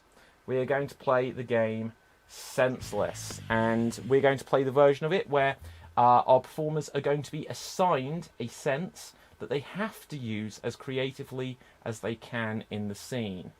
And so let's see who we should have in this one. From the Biscuit Patrol, we are going to have Pablo and Ewan. Pablo and Ewan. From the Penguins, we are going to have Sid and Fiona. Sid and Fiona. Pablo and Ewan. Okay, and let's have a look. Let's find some senses to assign to you. So, let's have a look. We had common sense the other day. Let's have a look here. So, some senses. That's quite a funny one, Ashley. Frankincense. I like it. We're not going to use it, but I like it. So, we might have to, though. So, let me just see if I can find where else we had senses. So that was book titles. Sorry, was there a question? No, I drank my beer too quickly. I have a tummy ache. Okay. The audience are being very clever today. As well as frankincense, we have sense and sensibility. So I'm willing to take that one. So Fiona, please use sensibility as creatively as you can in this scene. Right. Let's see. Ewan. Use a sixth sense as creatively as you can. And let's see what else. well, we had this one before, but I think it was. Oh, okay. This is quite a good one actually, considering what we just had. Well, actually, this is why we just had it. Sid, I would like you to use your sense of balance as creatively as you can. Sense of balance, and let's say Pablo, you have to use nonsense as creatively as you can. Nonsense. He's got it. Oh no, be I careful. could have done that one. Right. Okay. So, yeah, but I have to give you a challenge that's beyond your norm. So let's have a look. And let's say you are. No, that one's going to be too dodgy. Let's say you guys are at a conference of positivity. A conference of positivity. And here you go. Is anyone there? An arm and a leg to understand what's going on here. Here's my arm. Oh gosh, I can hear Agnes has departed. We've got her. We've got her. She's here. I just want to say you all looking amazing. I love the energy and and feelings here. Great. Guys, all I want to say is this is a positive conference, but if we don't have the negative influences, Those are coming. Listen to the ghosts. They're coming to us. They're coming from out of I this think we world. just need to. No. Shush. We just need to appreciate the spirits here. There's good spirits, the vibes, and the complexity. I can sense the spirits. Oh, oh please. no, oh no, there's an earthquake. There's an Auntie earthquake. Martha, leave him alone. I'm so glad we're all here in my seminar. I'm so glad you all signed up. I just really appreciate it. Balance. Twice for yes, not once for no. That's a no. That's a no. You know what? I really love what you're doing. I just love I love you and your abilities, and gosh, there's just so much I can't even comprehend it in words right now. Help, guys! You're from I can't see too much positivity going on. You guys want an arm right here? Look at this arm. Beautiful. Taste it. Does anyone want an arm? Guys, I appreciate your arm. Concentrate. I appreciate how you move so quickly once to another. It's inspiring what you are doing. Guys, it's an earthquake. Balance yourselves. Balance yourselves. I have some survivors from the earthquake in San Francisco in 1932.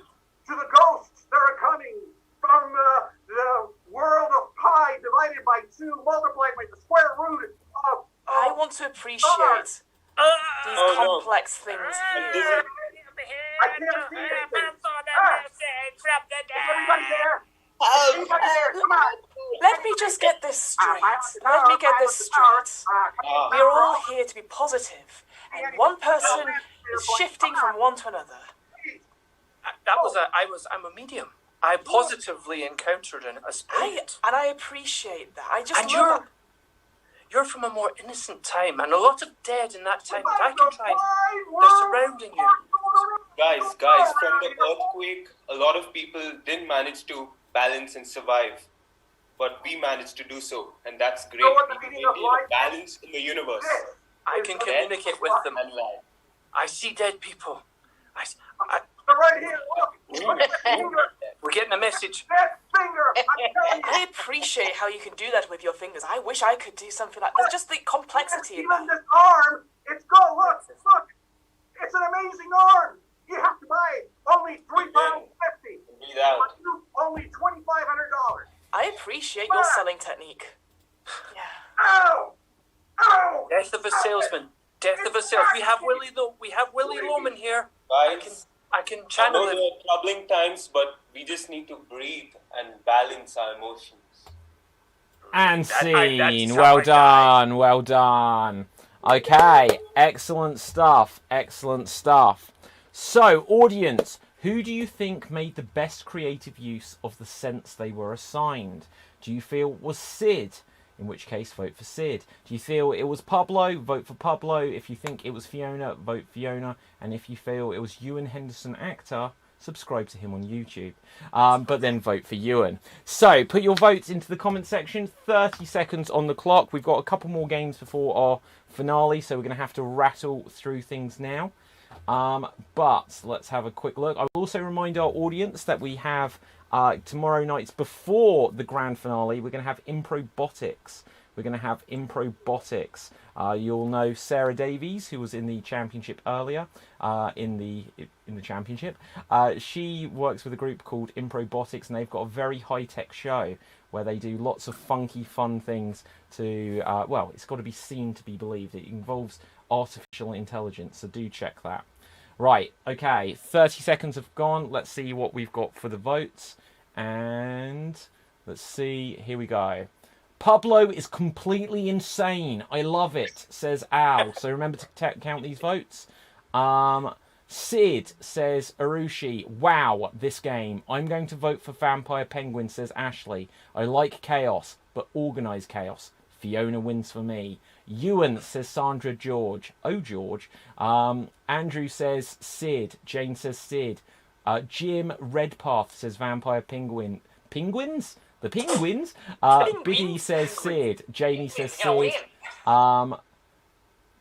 Sid says Eva, but she spelt, she's put an 8 instead of the I, but I guess they're next to each other. That makes sense.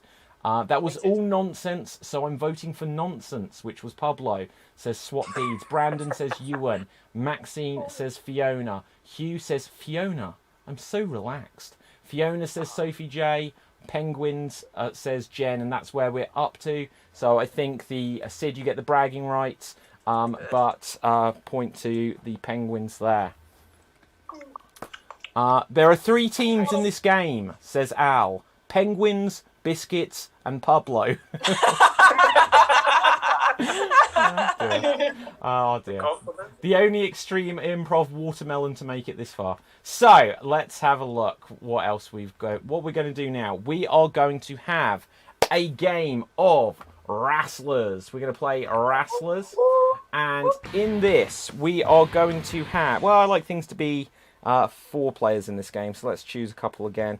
But it's definitely going to have Elkie for the Biscuits. It's definitely going to have Ruth for the Penguins. But I would also like Ewan for the Biscuits and Dave for the Penguins. So we're going to play Wrestlers. So it will be Ruth, Dave, Elkie, and Ewan. Let's assign you some wrestler names, just because we've got so many come through. We've had Braun Slowman before, but that's a good one. We've had Matt Damon before, but on a different game. I still might pick it, though. Let's just see what else we've got. So... Oh, yeah, audience. I did ask for a suggestion of profession, because we will need a couple more professions. So do make sure we've got a couple of them. Okay. So let's start off. Dave, you are going to be the Pickled Onion Man. You are the Pickled Onion Man. Ewan, you are going to be the Big... No, hang on, I've said it wrong. The Big Mouse Man. The Big Mouse Man. So we've got the Pickled Onion Man and the Big Mouse Man. Ruth, you are going to be... let's find another one. You are the Flying Fox. The Flying Fox. That's a good one. Okay, I hope he counts again soon, said Al earlier. What's your favourite game for David to count? Counting takes time, guys. Counting takes time. So, Elkie, I would like to be... you are going to be... Oh, audience, you're just commenting now. You are the Accountant of Joy. So, we have... Where's my microphone, just to make it feel like I'm part of this? Ladies and gentlemen, boys and girls, children of all ages, Extreme Improv proudly presents to you this main event, fatal 4-way matchup of the evening. We are going to see the Accountant of Joy against the Flying Fox, I think you were called. And we are also going to see the Big Mouse Man, and we are also going to see the Pickled Onion Man. So tell us, why are you going to win the Big Mouse Man? I'm gonna set a mousetrap that someone tried to use on me, and I'm gonna use it on the other players. I'm gonna get a block of cheese and we're gonna slam it over the Pickled Onion Man. I'm gonna stick him on a skewer and I'm gonna eat him. I've forgotten the other 2 names, but I'm gonna use other mouse-related things, like Well, a cat. I managed to catch and kill a cat. And I'm gonna hit you over the head with it. It's giant size. Both of you, you're gonna be out of the game. You're gonna be eating fireballs for breakfast for a week. Okay, why are you gonna win? The flying fox. Oh, I think I've got a lot of ways that I can whisk a tail at the patheticness of that mouse man, was it? Oh, for goodness sakes, as a fox, I just have to bat my tail in your direction, cock an ear in your direction, and not even breathe on you because you're not worthy of the fox. And if I do, I will fly away and you will be dust. Okay, so tell us, why are you gonna win the accountant of joy? I'll tell you why I'm gonna win. I've got all the numbers, baby. I got numbers galore. Numbers that will make your mind blown. Yes, explode with numbers. Multiplication, times tables, pi. Oh yes, we know about pi, because I'm a pie upside your head. 3.14897654321 at 0. Bam. Okay, and tell us what he's touching himself again. Dave, the pickled onion man. Why are you gonna win? Amazing. Here's why I'm going to win. First of all, I'm a bit angry and a bit annoyed. But I've also got the most experience out of everyone here. You wouldn't know it because I'm pickled. I'm in a big jar and I'm kept preserved all the time so that I keep my youthful abilities. So, and because I'm an onion, I have many layers to me. You all think I'm just a one-trick pony, but no, I've got lots of layers. I know how to fight, I know how to wrestle, I know how to do technical stuff, I know how to fly around. Also, I clearly have no shoulders, so you won't be able to pin me. So, quite frankly, when you unscrew this jar, the smell's going to get you, and this onion's going to get you as well, because you don't want to be tasting this onion. Okay, so everyone come on back. Audience, it is voting time. Who do you give the vote to here? Who do you think won this war of words? Do you give it to the accountant of joy? Has she got the 1, 2, 3? Do you give it to the flying fox? How many miles per hour is she going to be going? That's a Sonic the Hedgehog reference. Or do you give it to the pickled onion boy? He may not have a neck, but boy does he smell. Or lastly, would you give it to the big mouse man? Is there a little bit of cheese here for you? We'll soon find out. Also, Ewan, I meant to say this the last time you played Wrestlers. Watch the movie The Running Man. You sound just like Buzzsaw every time you play this game. Really? Yes. Right. I love The Running Man. Okay, so, audience, who do you vote for there? Do you vote for Ewan or Elkie for the biscuits? Monster Munch, love it. Pickled onions, very good. Or do you vote... Why didn't you lend that to Dave? You could have... Anyway. Or do you vote for Ruth or Dave for the vampire penguins? 30 seconds on the clock. 30 seconds on the clock. And literally, as soon as we've hit the 30 seconds, I will count what we've got. And that will be all she wrote. So, let's have a look here. Let's have a look. Audience, I'm going to change what we're asking for immediately. So, can you please now give us suggestions of well-known characters from fiction or people from history, plus unusual things for them to do? And that is 30 seconds. Let's see what we've got. And we've got... Yeah, Al's going to be thrilled. You're just getting ready to count, David, aren't you? I know, right? That's why I have an accountant. So, anyway, we have... That behind his computer. He's counting! He's counting! James says, why does Elkie have the Portsmouth improv experience? Does Danny know about this? What? I don't understand that. Have it? I don't know. I don't understand. You have James, Portsmouth what do improv you mean? experience. There's no slice of pie behind me. Yeah. Oh, pie! There we go. Pie. Very good. Very good. We got there in the end. So, Arushi says, Dave. Oh, hang on. No, not necessarily. Dave is giving me feels of a nun. So I don't know if that's a vote. Then we have a vote for, we'll say it's a vote until we see otherwise. Elkie. Elkie looks very good with glasses. Pickled Dave. Elkie, OMG Dave. Pablo is dressed as Tutankhamun now. Standard, says Al. And very on brand. Pickled Onion Boy, aka Dave. Ruth. Green eggs and pickled Dave. Dave. Dave's onions made me cry. Do funny. I think it meant so funny. Dave the nun. So that was the same one I said earlier. Dave. Elkie and her pie inside the head, says Al. Pickled Dave. Let's have a look. Oh, he meant upside the head. Elkie. Pickled Onion Man. Although Accountant Lady is close second for a good memory of pie. The Mouse Man and Elkie. SWAT deeds, you have to pick one, but I suppose they're on the same team. Dave was crazy, he wins. Dave's onion made me cry. Very good, Eva. Dave was great. I vote for Egyptian god Pablo, says Andrew. So there you go. Ruth the Vixen. Grrr. Vote for Ewan. Dave in vinegar. Is Sam spying on me somehow, says Al. What? And with that, Dave, you get the bonus point for the Penguins. Thank you, guys. Okay, so now, everyone, we're going to have a dance-off. We're going to play dance-off. So, audience, I ask, audience, please give us suggestions of unusual characters. No, not unusual characters.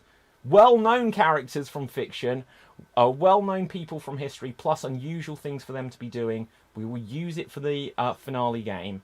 But let's find those professions, because we should have already had a few. And let's have a look. Professions. See you later, Sid. Have a good night, mate. Right, we're going to have... Okay, this is a good one. We've got some good ones here. And first of all, let's do this like we did last night, where we'll do it by teams. So the first dance I would like to see is from the Biscuit Patrol. Biscuits, you can go first. And I would like How does you... this game work? Sorry? Okay, so yeah, I'll explain. How does this game work? Yeah. I'm going to play some music. I'm just going to check, in fact, to make sure that you guys can hear it. Tell me if you can hear this when I play it. I don't know if this music's any good. If not, I'll get something else. Can you hear that? Yep. Excellent. So, in a moment, the music will play. You're doing this as a company. You're doing this as your team. You are going to do a dance inspired by the characteristics of a profession. So, incorporate dance moves that reflect aspects of the job, if you know what I mean. Because you'll be able to see each other somewhat and you're all on the same team, if you end up doing some bits in sync, I'd encourage it, but it's entirely up to you. Take your solo moments as well. I would like to see from you guys the dance of the news. It says newspaper reporter, but if you just want news reporter, or it could be newspaper like Lois Lane kind of thing, however you want to interpret it, dance of the news reporter.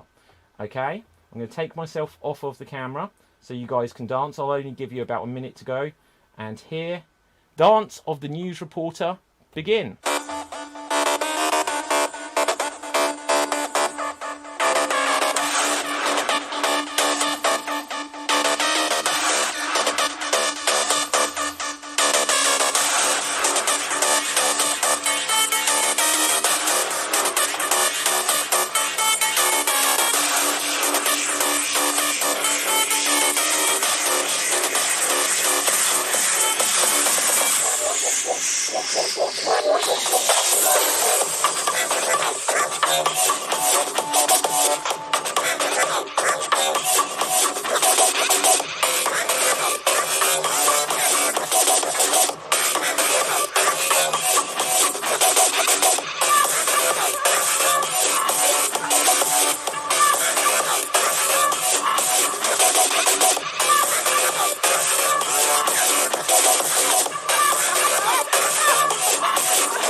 Okay, well done, well done, well done. Sorry, I meant to stop it 10 seconds earlier. Couldn't find the player. So, well done. You had a workout there. That was the dance of the news reporter. Next up, Vampire penguins. Let's find a profession for you. Okay. You guys are going to have... no, that one's going to end up being inappropriate. We won't do that. Okay, dance of the catwalk model. Dance of the catwalk model. Oh, they gotta go. Okay, and let's take my camera view out. I'll find some different music for you. So this will be dance of the catwalk model. And... That's it. Where's Pablo, Sid? take your camera out. Wait. Yeah, Pablo, don't join then. Okay, let me just check if this music's appropriate. No, it's not. Right. Well, it needs to be dance music. Some of these are a bit dodgy. Maybe he's going to make a dramatic entrance. Yeah, maybe he is. Typical diva. We'll let Okay, let's see if this works. Yeah, here you go. Oh, hang on. No, don't use that. Don't use that. That's the music I use on the show. That's like the pre-show music. Okay, so, oh my god, do you think you type this in, it would work? Oh, screw it. You're going to have to use that. You're going to have to use it. Ready, guys? Dance of the catwalk model. And here you go.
Okay, and well done there, well done. So everyone come on back. Audience, it is going to be voting.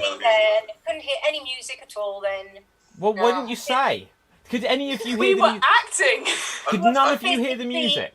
I just heard the music so much that I just sort of remember what the beat was. So I was Guys, what can I say? Always, if there's the one thing I can guarantee is there will be technical issues. But if you'd said, I would have tried to have sorted it for you. But we must power on. Okay, so let's vote, audience. Who do you think did better? Do you think it was the Biscuit Patrol with the dance of the news reporter? Or do you feel it was the Vampire Penguins with the dance of the catwalk model? Vote now, either Biscuits or Penguins, and here you go. 30 seconds on the clock. That's our penultimate game, and in a second we're going to come to our finale game. We're going to have our finale game. Whew, I don't know about you guys, but I'm tired just watching. Where's your dance, David? Doing the dance of the improv host. Compare. Yeah, the dance. Why did you cross the road? Well, why did I cross the road? To get away from the opportunity of dancing. So, let's have a look. So, let's scroll down. And the audience, I believe you're voting now. Let's check the timing of that. Yeah, so the votes. Oh, good. You're giving us lots of... I think Marty was channeling a bit of Noel Gallagher, says Eva. So, there you go. That isn't the vote. That was just a comment from earlier. And... Yeah, sorry, that isn't the votes. The votes are coming in now, and here we go. So, ready? Help me count. And Arushi says vampires for life. Posing penguin, says Nina. Biscuits, says Al. Vampire penguin, says Gemma. Biscuit, says Sandra. Oh, George. Vampire penguin, says Jim. Shalita busting out the moves. Biscuits all day, says Brandon. Bickies just nabbed that, says Jen. Sam was great. So I've got to say Vampire Penguins. I think Naomi Campbell is safe, says Hugh Janus. So I don't think that's a vote the other way. But let's have a look. Vampires, Penguins. That's two different votes. The reporters here. Penguins, Vampire, Penguins.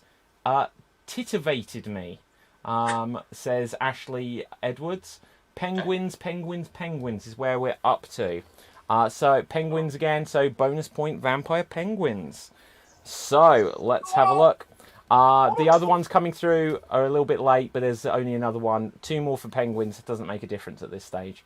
So let's go on to our finale game. Audience, just give us lots of characters from fiction or people from history now.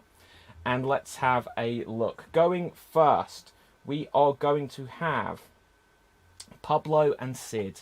Pablo and Sid. And let's find some characters for you. And first of all, Sid, you are going to be Queen Elizabeth I, playing battleships. You are Queen Elizabeth I, playing battleships. And here you go.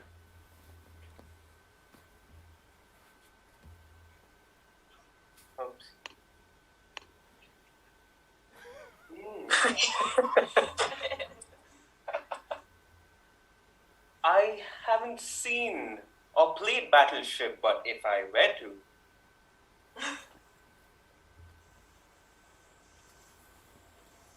Hey, what's the ship over there? Is that France? Oh no. What do we do? Shall we call Prince Harry? Hello, Prince Harry. There's a French model right over there with the ship. Do we kill it? Or would you like to have an affair with it? Oh no, that may be controversial. Let's not mention it at all and forget about everything. Let's just kill the ship. Okay, and well done there, well done. So, next up, Pablo, you are going to be Karl Marx, making a TikTok video. You are Karl Marx. Mate, guys, I will spotlight people so you don't have to jump away at all. So, Karl Marx making a TikTok video, and here you go. Tovarish, it is very good to have you here. We're going to make the greatest socialist, Marxist, communist video in the history of Russia. Please come with me. We're going to first do the wave. The wave. And we're going to cover our eyes, Tovarish, comrades, like this. Tovarish, it is very important for the socialist revolution to kill the British and the Americans who are capitalists, not good for us. That's why we have to take over TikTok, everybody, TikTok, everybody, come on in. TikTok, everybody, TikTok. I will write a book that you will read for the rest of your lives. It's going to be the greatest TikTok communist book you have ever seen. It's going to be wonderful. Oh, TikTok, move your tushy, TikTok. Okay, well done. Okay, I can now announce I will be finding that clip tomorrow and putting it on TikTok. So, audience, who do we vote for there? Do we vote for Sid as Queen Elizabeth I? Do you think that he came first, or will he just get one vote? Or do you think that Pablo as Karl Marx was X marking your spot? So was that X marks the spot would have been a better way of saying that. But, okay, who do you vote for? Pablo as Karl Marx or Sid as Queen Elizabeth I? Put either the character name or the performer name into the comments, or you could put Biscuit Patrol Penguins, just if you want 6 different options of things to write, and we will count them up. But I'm only going to put 30 seconds on the clock here, because we've got 4 more rounds of this to go through before our final vote. This will be the last 5 bonus points, and then we will go on to the big vote at the end. So, let's have a look. Let's have a look here. So, Al is a big fan of yours, Pablo. And now he's given the comment here, Pablo doesn't even care if he's on camera. Oh dear. Right, and here I'm going to count that as a vote until I hear otherwise. And here we go. I say otherwise. I say otherwise. Okay, there we go. Okay, so Pablo, Pablo. Pablo Marks. I vote for Pablo to beat these teams. Pablo. Sid, my queen, says Arushi. Penguins and penguins. So that's as far as we've got to. Audience. Oh, okay. Where are we up to? Pablo. 3 for penguins. How many? Oh, hang on. 1, 2, 3, 4. No, because we had penguins, penguins, penguins, Sid. So that's 4. And then Pablo is 4. Pablo doesn't care if he's on camera, it's 5. Just as I'm saying this, Pablo, Sid, I think it's still Pablo. Any disputes on that? Okay, Pablo, you get the bonus point there. Work, Pablo. Pablo! Shake that tushy! Okay, so Pablo and Sid. Next up, we are going to have Sam and Elkie. Sam and Elkie. Sam. Al says we're all in a state of shock. Okay, and let's have a look. So, Elkie, you can go first. You are going to be Stephen King trying to be cool at a nightclub, as suggested by Al. You are... Elkie... Oh, yeah, there you are. You are Stephen King trying to be cool at a nightclub, as suggested by Al. And here you go.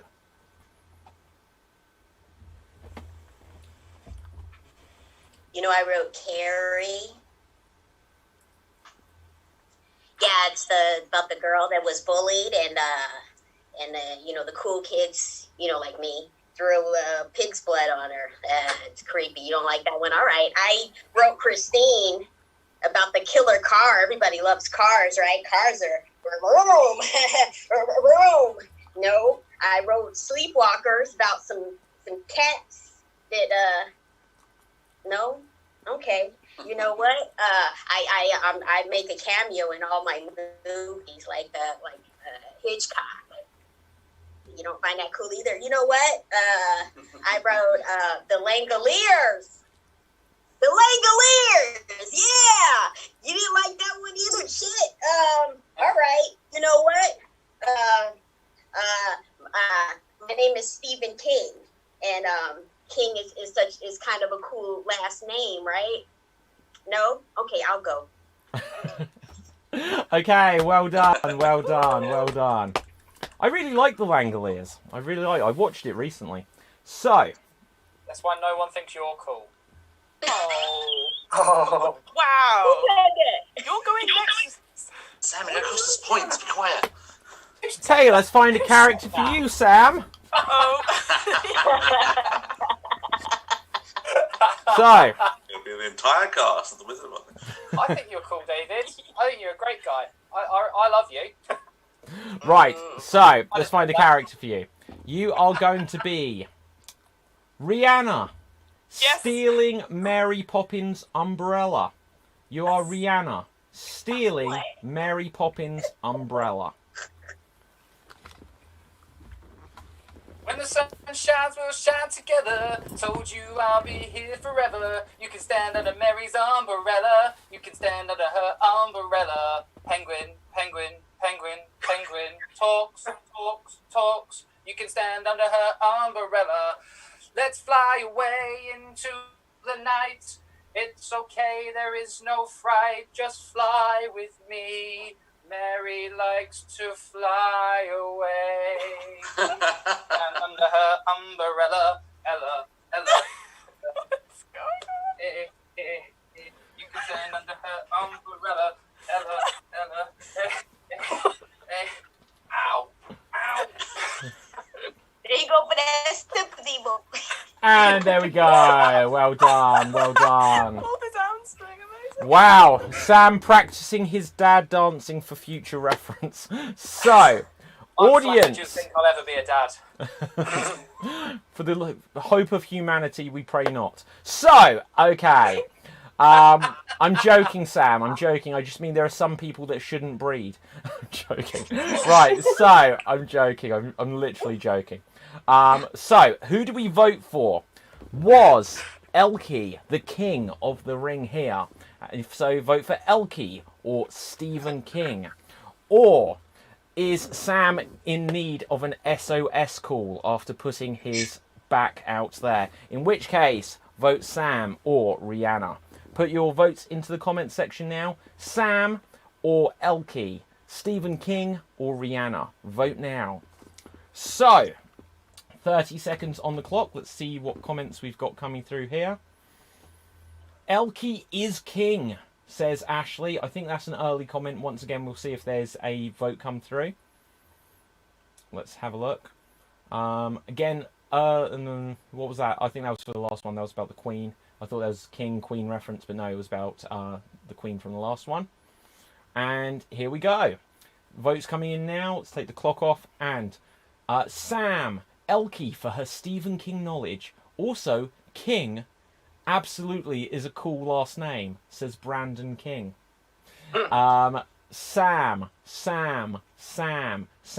Oh, George for Killer Dancing, says Arushi. Sambrella, says Andrew Whittington. Sambrella. One for the Elkinator, says Al. 6.4 Jolly Giant here. What? But Elkie was brilliant. I don't understand. Sam was great. Sam. Vote equals Elkie, clarifies Ashley. Sam, Sammy, and Sam. Just because literally they're still coming in, I will give Elkie a few more seconds. I'll give you both a few more seconds. That was a vote for Elkie. Sassy Sam. Right. I didn't do a dance. Always dance, guys. Dance. Always dance. You also didn't go for the sympathy vote, Elkie. That's all I have. Okay. I should have heard myself. Okay, again. and with that, Sam, you get the bonus point. Well done, Sam. Okay, next up, we have had Sam, we have had Elkie. Let's have Ruth and Shalita. Ruth and Shalita. Oh, Shalita! Come on, Ruth. Shalita! Going first will be Ruth. Ruth, you're on mute. Going first will be Ruth. And you are going to be Paul McCartney entering his pumpkin in a competition. You are Paul McCartney. You are entering your pumpkin into a competition. And here you go. Since Linda and I have been totally going for the vegetarian version of everything, the pumpkin has to be the king of all the crops this year. I have got the largest pumpkin you will ever have seen. It is glossy, golden, orange. It is huge. It is so large that I have to bring it in with a van, but not a van like you would drive. No, ours is an ecologically sound van of horses carrying the largest pumpkin you have ever seen. It is as large as a yellow submarine. It will have wings to take it off into this yellow submarine of my heart with my late beloved Linda. The McCartney name lives on with me, but she has gone. But we have still her pumpkins that she planted before she left us. So, please, look kindly upon this pumpkin as it comes into the hall and see it as something that you can revere and love, because all you need is love. Okay, well done. Well done. Well done. Do you remember that biopic of Paul McCartney where he was played by David Attenborough? It's fantastic. Next up, who is it going to be? Shalita, thank you. Let's find a character for you. Okay. You are going to be... Let's find a character. Oh. You are Sarah Michelle Gellar. And it turns out you really are a vampire slayer, as suggested by Andrew Whittington. You are Sarah Michelle Gellar. And it turns out you really are a vampire slayer. And here you go. So yeah, I was in this show for a really long time and it was fantastic, but you would never believe what happened. So like afterwards, there was this guy who came to my dressing room and he was just like, hey. And I was just like, hey. And then all of a sudden he like was trying to bite my neck and everything. And I was like, hey. And then that's when I realized that he was a vampire and it just came naturally. I like stabbed this guy in the chest. He ran into my knife 10 times. I felt like I was suddenly in a musical or something like that. And I was waiting for everyone to call cut. But it never happened. So I just kind of like rolled the body and put it in the closet of my dressing room, and then I went off to do my thing, and then I had this crew of people, my friends, and I realized that they were also part of my vampire squad, but really it was me because I'm the main character of my life, and they were the support, and then all of these vampires were like trying to get into my goods, and I was like, no, I'm gonna have to kill you, but I also don't want to kill my heart. And then it just became a whole situation. And then they started talking about it on Twitter. And they almost canceled me. They almost canceled me for murdering that guy, but I had to prove that he was a vampire. So it was okay again. Murder is good again. I'm just saying that. But only if it's like you're cute. You have to be beautiful and blonde. And you can do anything. That's what I realized. And yeah. So that's how I killed vampires in like real life. Okay, thank you very much. That is our moral of the day. Right, so, audience, it is voting time. Who do we vote for here? Do we say that Ruth won, or does she need help? Or did Shalita slay that impression there? Or was she more of an angel than Buffy? So, let's hear. Who do you vote for? Shalita as Sarah Michelle Gellar? Or do you vote for Ruth as Paul McCartney? Vote now, 30 seconds on the clock. Let's see if we've got any comments just to help us pass the time. It was he, David, not here. He, says SWAT deeds. I have no idea what that refers to. Right, so... Right. Oh, it says 6.4 Jolly Giant here. Oh, but it said he. Sorry for my Makes mistake. so much more sense. Yeah, I misquoted. Makes so much sense now. Right, He's calling you a giant because you're 6 foot something. Oh, 6.4 Jolly Giant. So that was a vote for Sam. I remember the weirdest things. No, that's very observant. Taking the piss now. Yeah, okay. So let's have a look what we've got for this, because the votes are coming through.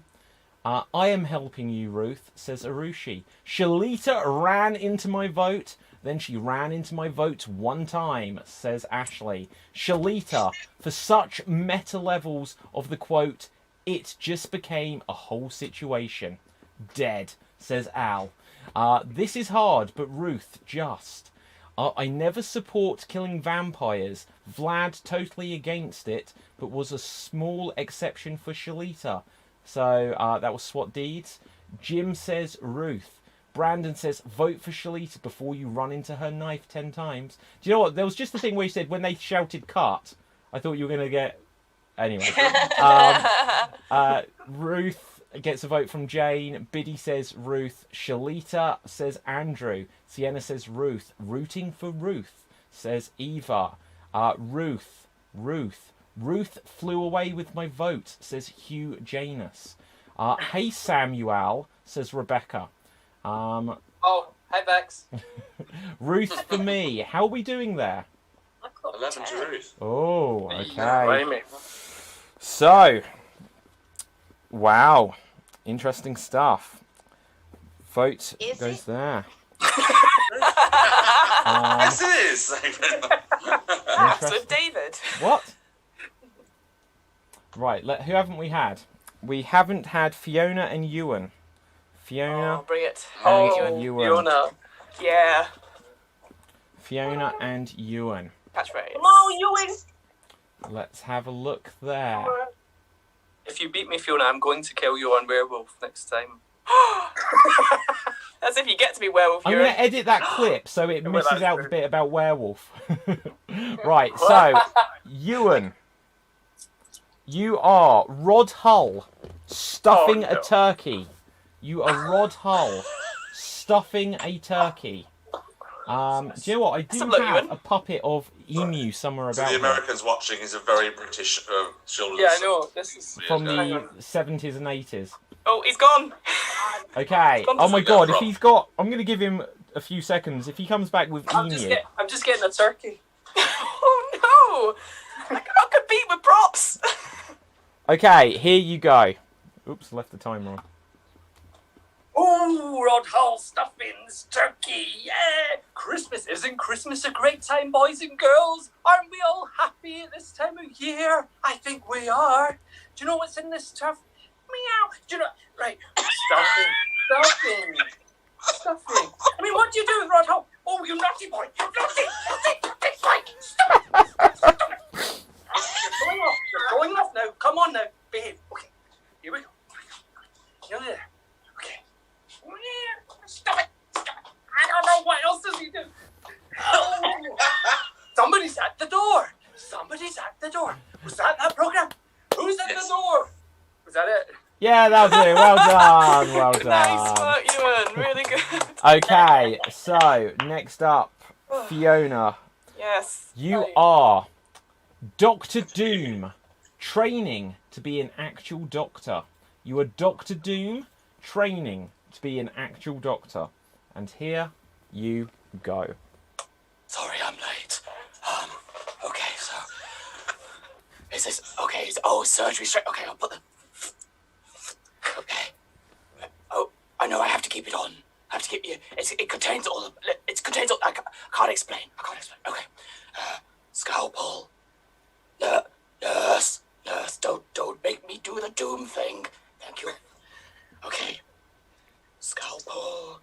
Wait, is this a 2B scalpel? No, I wanted a 2B one. Thank you. Okay, let's just open this. Okay, right. Oh shoot. Oh, we come on to hearts next week. Okay, it's fine. I'm sure it's fine. There, all better. Okay, I'll just put him back together. What's that? Oh no, his whole family's here. God damn it! Mr. Fantastic, what are you doing here? And the invisible woman and the other thing and the fiery person, yes. Look, I'm clearly in the middle of something. Can we come back later? Look, okay. How does it go? You can't stop my evil deeds. Look, I'm trying to save this person's life. What do you mean he's dead? I was supposed to remove the appendix. Not, Okay, and scene. Well done, well done. Wow. I remember that time when Dr. Doom was played by Frank Butcher. But, okay, so, who do we vote for here? Do we vote for Rod Hull and Emu, otherwise known as Ewan Henderson actor? Or do we vote for Fiona, sometimes known as Frank Butcher, but in this instance known as Dr. Doom? So, Ewan Henderson as... I've literally just said it. Rod Hull. Sorry, I forgot. My memory's going these days. Right, or do we vote for Fiona as Frank Butcher? No, as Dr. Doom. Put Doom or Fiona for Fiona. Put Hull or Ewan for Ewan. 30 seconds on the clock. Let's see if we've got any comments. Out of context, that sounds great, by the way. Like, Hull, Doom. Okay, let's have a look what we've got here. Clock is still running, David. Oops. Oh, yeah, that was earlier, sorry. SWAT Deed says Fiona and Ewan's hair could be brother and sister. Well, they both got, like, the shorter, like, out to the side hair. Yeah. You couldn't tell who was who, really. Well, exactly. Really? Okay, now I'm subscribing to Ewan. Should I? No. Right, says Arushi. Yeah, of course you should, Arushi. Rod Hull had a dig at me at Butlins because I wasn't clapping. Wow, says Eva. That's a vote for Fiona. Yeah. Rod Hull died years ago, didn't he? Yeah, I think so. Yeah. I think he fell off of a roof. Is that true? I thought that. That's right. Yeah. He was trying to fix his TV antenna. Oh, right. I should So- put that in impression. You're turning in his grave now, though. Right, okay. Oh, fighting talk. Okay, sorry, Ewan. I didn't know who the hell you were, but Dr. Doom, I know. Vote for Fiona, but subscribe to Ewan Henderson Actor, says SWAT Deeds. What? That's Kapathev. What's he doing? I I'm don't know. unsubscribing from you, mate. Okay, hang on. I am scared about appendix now, Fiona. I don't know if that's a vote, though. Fiona, lol. Doom, says Brandon. Ewan has to win for how much he was spanking the puss. But Fiona's voice work was stupendous. Exceptional use of false vocal folds there. Vote for Ewan, says Ashley Edwards. Fiona. Ewan stuffing a cat, priceless. Fiona. My vote is for Dr. Doom. He wouldn't care if I clapped or not. Fiona was great. Dr. Doom says Hugh. Fiona says Jane. LKTV1 on YouTube says follow me too. Alan says Doom. And Biddy says that's hard, Fiona and Fiona. So Fiona, you just take it there. Yeah, So- you win. Did you win? I lost. No. I know we do look alike though. It's fine. Right, okay, so this brings us down to the last one before the big vote, the last impression battle. Okay, we're a few minutes behind here, so let's get on with it. So we're going to have Dave Green and Marty Gordon. So let's have a look. Let's find some really good characters. Audience, I think we'll have enough, but ouch, pain in my chest again. Right, let's find a character. I know a doctor for that. Very Go good, to very that good. doctor. And let's have a look. Okay, so Dave, you can go first. Ashley has suggested a character. You are fat bastard at a Zumba class. You are fat bastard at a Zumba class. Come on, Dave. And here you go. Alright. So, where's the Zumba? I want to eat your Zumba. Oh, I said, it's what? I said, what, a dance class? Alright, I'll get on it. Right. Right. So I can't fit in this. I can't fit in the thing. I'm such a fat bastard. Right. So alright, I'll just go along with the everything. There we go. So what squats? Right, here we go. Squats in. I don't think I'm gonna get back up. Okay, well done. Well done, Dave. So, okay, Marty. Let's find a character for you. Now, I think after what we had earlier, this one is appropriate for you. You are going to be Matt Damon singing opera. So we're taking it full circle for you here. We heard that operatic tone. So you are Matt Damon singing opera. And here you go. I am the actor Matt Damon. You may have seen me in The Martian. I am quite the actor, but shh, don't tell Ben Affleck. I have won many awards. Ben has not. It's such a shame. So I shall continue to dominate our friendship. Sorry, Ben. So sorry.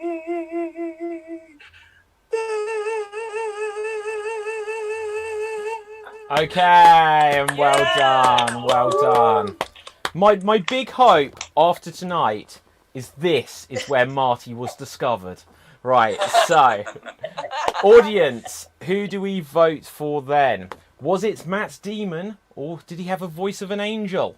I've managed to get angel into 2 of my puns at the end of the characters here. Or was it that fat bastard? And what character were you playing again? Right. You're not fat. I'm a lot. Yeah. Anyway. Right. So who am I to talk? Look at this. All this lockdown extra stuff going on here. So, audience, who do we vote for? Fat Bastard, aka Dave, or Matt Damon, aka Marty? Put your votes into the comments section now. This is the final active game we will be doing before the big vote. So get your votes in the comments section now. We'll see again if there's any comments for us to go for, to have a look at. Clock running again. Shut up. Yeah, okay, I know. I just leave the clock on. I'm going to stop it early just because then I'll count and forget. Okay. Wait, I'm not on this show, says Al. Oh no, just Dave doing an accent. My apologies. Right. That's a compliment, Al. It was very good. That's a compliment. That isn't quite the voting yet, I don't think. We'll see. Right, Sandra says, Dave, when you were watching me in Zumba class, that was uncanny, says Sandra George. And let's have a look. Okay, I think this is the votes now. So I don't think those last two were votes, but let's see. And actually, they were 10 seconds apart. I'm not sure. So we'll see. Dave, I want to eat your Zumba green, says Gemma. Ashley Edwards, vote Dave Green, but Marty was bloody good. SWAT Deed says, vote for the great Ewan. So please don't unsubscribe. Jen says, Marty, what a voice. Plus, so funny with the Affleck burn. I almost read that as Affleck bum, but I got there in time. Brandon says, voting Marty with the voice of an angel. Nina says Dave. Arushi says Dave. Jim says Dave. The Gallant Hero says Dave. Jane says Dave. Andrew says Dave. Alison says Dave. Biddy says Dave. Dave for me, but kudos to Marty, says Hugh Janus.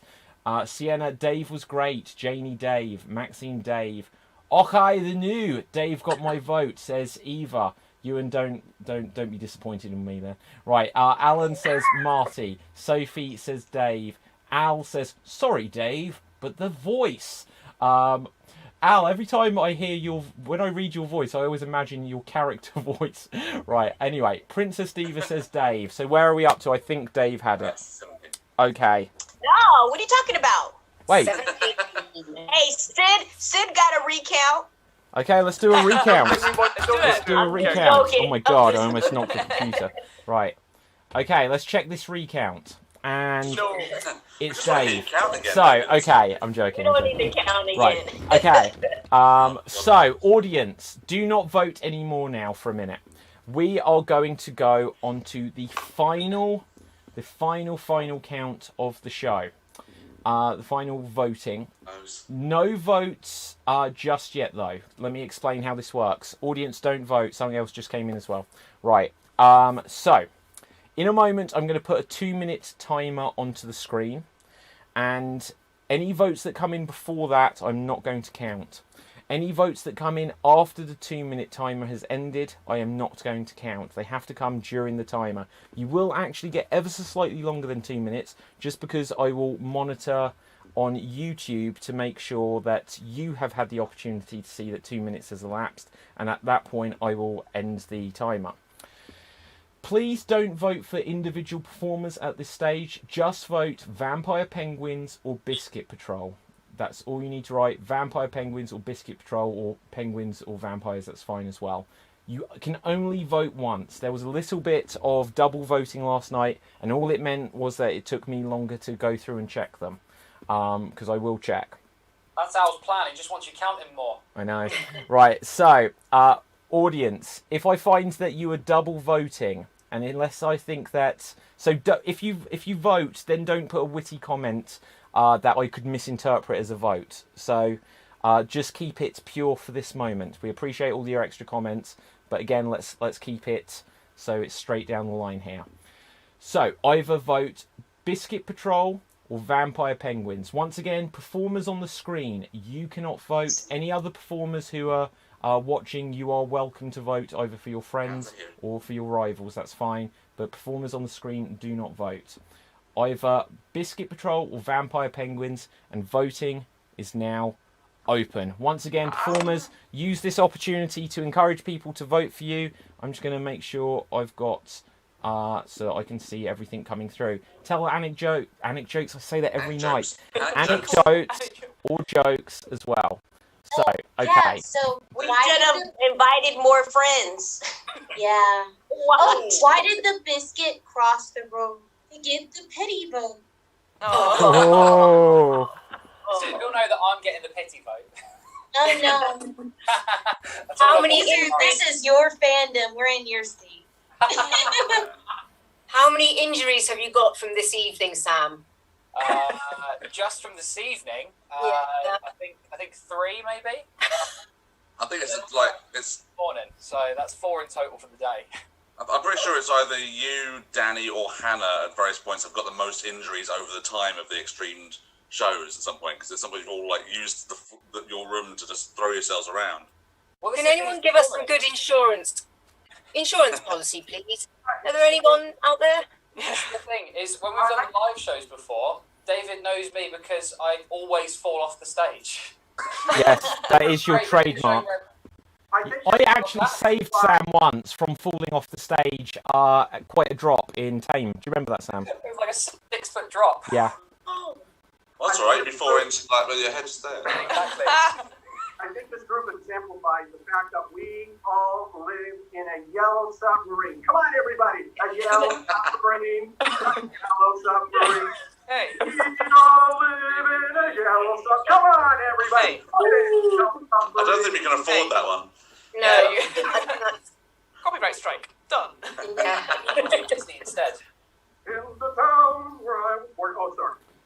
Okay, audience, only a few seconds left. Pablo's trying to Get your vote in. In fact, audience, you will actually have a couple of extra seconds because I had to refresh the page. There was a glitch, and it was about 20 seconds out. Can I just say, I was the first one that said waddle waddle.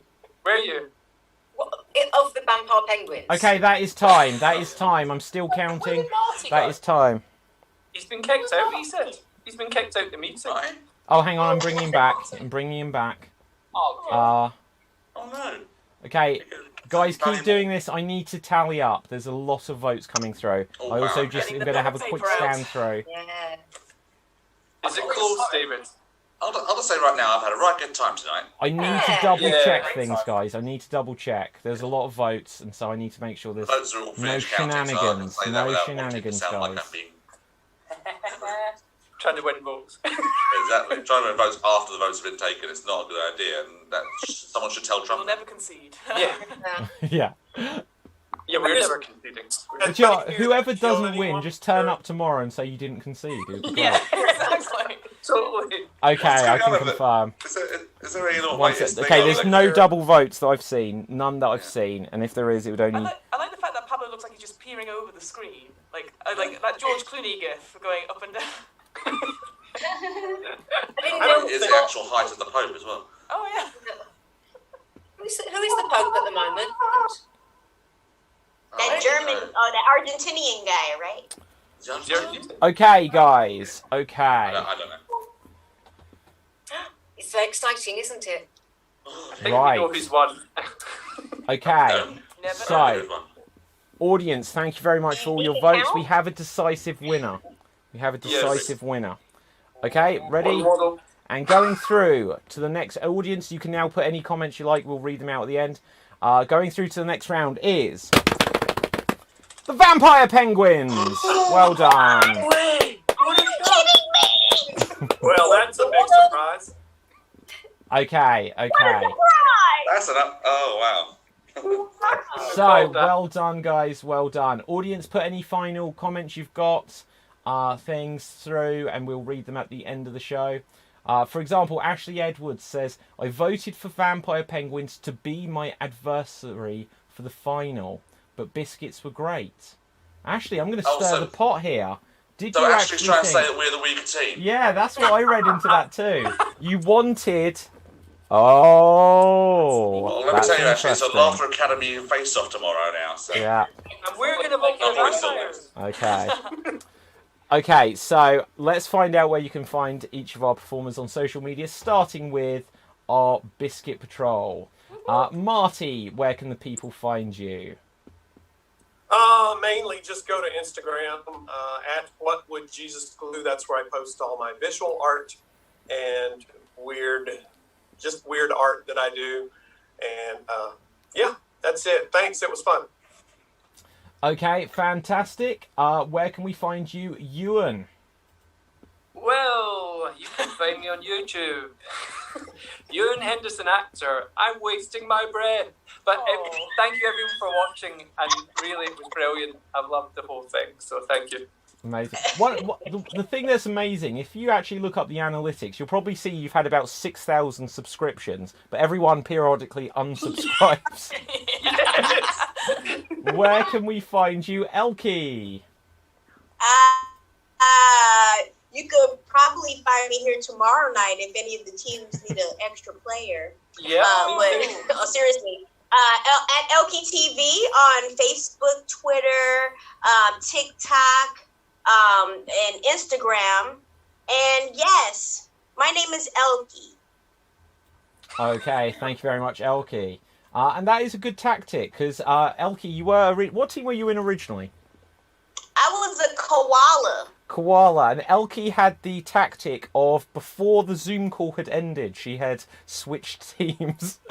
But it worked. It worked. The game was the game was over first. Don't say before. No, but literally, other people were leaving, and you were like, "Do they need anyone?" And they did. So it worked. It worked. You need an extra vampire for tomorrow, don't you? Because the other ones have got 6. We'll see actually, because that was like a sub. So I need to see what's actually happening there. I need to actually see if that's working out. So, Shalita, where can the people find you? Okay, I'm... Oh! No, bring the dog back, yeah! Shalita, that is... So you can find me... Sorry, Shalita. Shalita, like, look at that dog. That would have absolutely have swung the vote. You know, right, anyway. Okay, go on, Shalita. This is Lucy. But yeah, so you can find me at Simple Plush Toy on all platforms. I'm also part of Improv XStreamed. Okay, thank you. You should have brought that dog out earlier, girl. Just busted open the room. And Pablo, where can we find you? Well, Dave, you can find me at the nearest psych ward. I'm going to be in there thinking about a couple liters of LSD and some intravenously push of meth. So you can find me there. You can find me at Facebook/PabloTWA, but nobody goes there. I don't go there, so why should you? Thank you very much. See you later. Okay, I think that's all of our biscuits. So now, Ruth, for our winners tonight, the Vampire Penguins, where can we find you? You can find me on Twitter at Ruth Curtis Acts. There's my Instagram, my LinkedIn, all that's there. And you can follow my company, wow.co.uk. And please come and see. I think it's going to be streamed online, my show, Miles and Me. But more importantly, follow me, find me tomorrow night here. And vote. Vote for Vampire Penguins tomorrow. Okay, thank you very much. Sid, where can the people find you? Hello, so I have a sports podcast, so if you'd like to listen to some of them, you could head on to, oops, my bad. Spotify, it's by the name of All About the Game, so you can... And how you play it. Listen to it there. Thank you. Nice. Okay, thank you very much there. So, Fiona, where can the people find you? When I'm not doing my Holly from Red Dwarf impression, you can find me on two of the podcasts that I do. I do What Am I Rolling, which is a twice monthly RPG one-shot podcast where we do stuff like Dungeons and Dragons, Starfinder, Pathfinder, all the different Pathfinders or finders in games. And then the other one is the DM's Book Club, which if you like your Dungeons and Dragons, you like reading books, then come along down, we can talk about some lore. And you can find them anywhere you find podcasts. Thank you very much. Okay, where can we find you, Dave? You can find me at, let me just put my thing in my little thing here. You can find me at davidanthonygreen.com, my new site. So it's got all my social medias and blogs and stuff like that on there. It's in development, so it's not fully there yet, but do have a look at it and follow my socials. Also, subscribe to David Anthony Green, actor, on YouTube. What? That is copyright infringement. Right, okay. And lastly, but not leastly for our performers, Samuel, where can we find you? You can find me in all the usual places. If I move my towel off of the wall. Every time. So you can find me on Facebook at Sam George Performer, and you can find me on Twitter and Instagram at Samuel O. George. Oh, George. There we go. So, guys, for me, my name is David Postansky. You can find me on Facebook, Instagram, and Twitter at David Postansky, which is spelt Pustansky. And if you'd like to learn how to play all of the games that we played on tonight's show, this book won't help you precisely because we did mix things up slightly. But it does feature over 100 short-form improv games, broken down into easy language without too much actor or improv jargon in there. It's got hundreds and hundreds of pro tips. It's got illustrations. It's got information on where and how to use these games. And you can get it as a paper book or you can get it as a Kindle edition. So for Extreme Improv, if you haven't done so already, smash that subscribe button on YouTube. Give us a like on Facebook. Tell your friends because tomorrow night... And, oh, actually, here's a conspiracy theory thing, guys. Genuine conspiracy theory thing. So, performers on screen, you may not have been able to see this unless you've watched the show back. But, audience watching at home, you'll know at the start of each show, I've put up the logos of the teams on the screen. Now, based on the first round matches, I put one of the teams to the left, one of the teams to the right. And as we have progressed through the tournament, and this is what I noticed earlier tonight when I was checking if I'd need to move things about. I have never had to move the position, so whatever was on the left has always stayed on the left. Whatever was on the right has stayed on the right. And I believe, unless I'm about to make a fool of myself, that actually holds true. So, Vampire Penguins logo is on the left. Jesters is on the right. So, anyone watching throughout this, I have never had to change the positions, and it is always predicted what the next round matchup would have been. So how about that? That's weird. It's weird, isn't it? I mean, it's only about like 6 things needed to happen, but I still thought that was weird.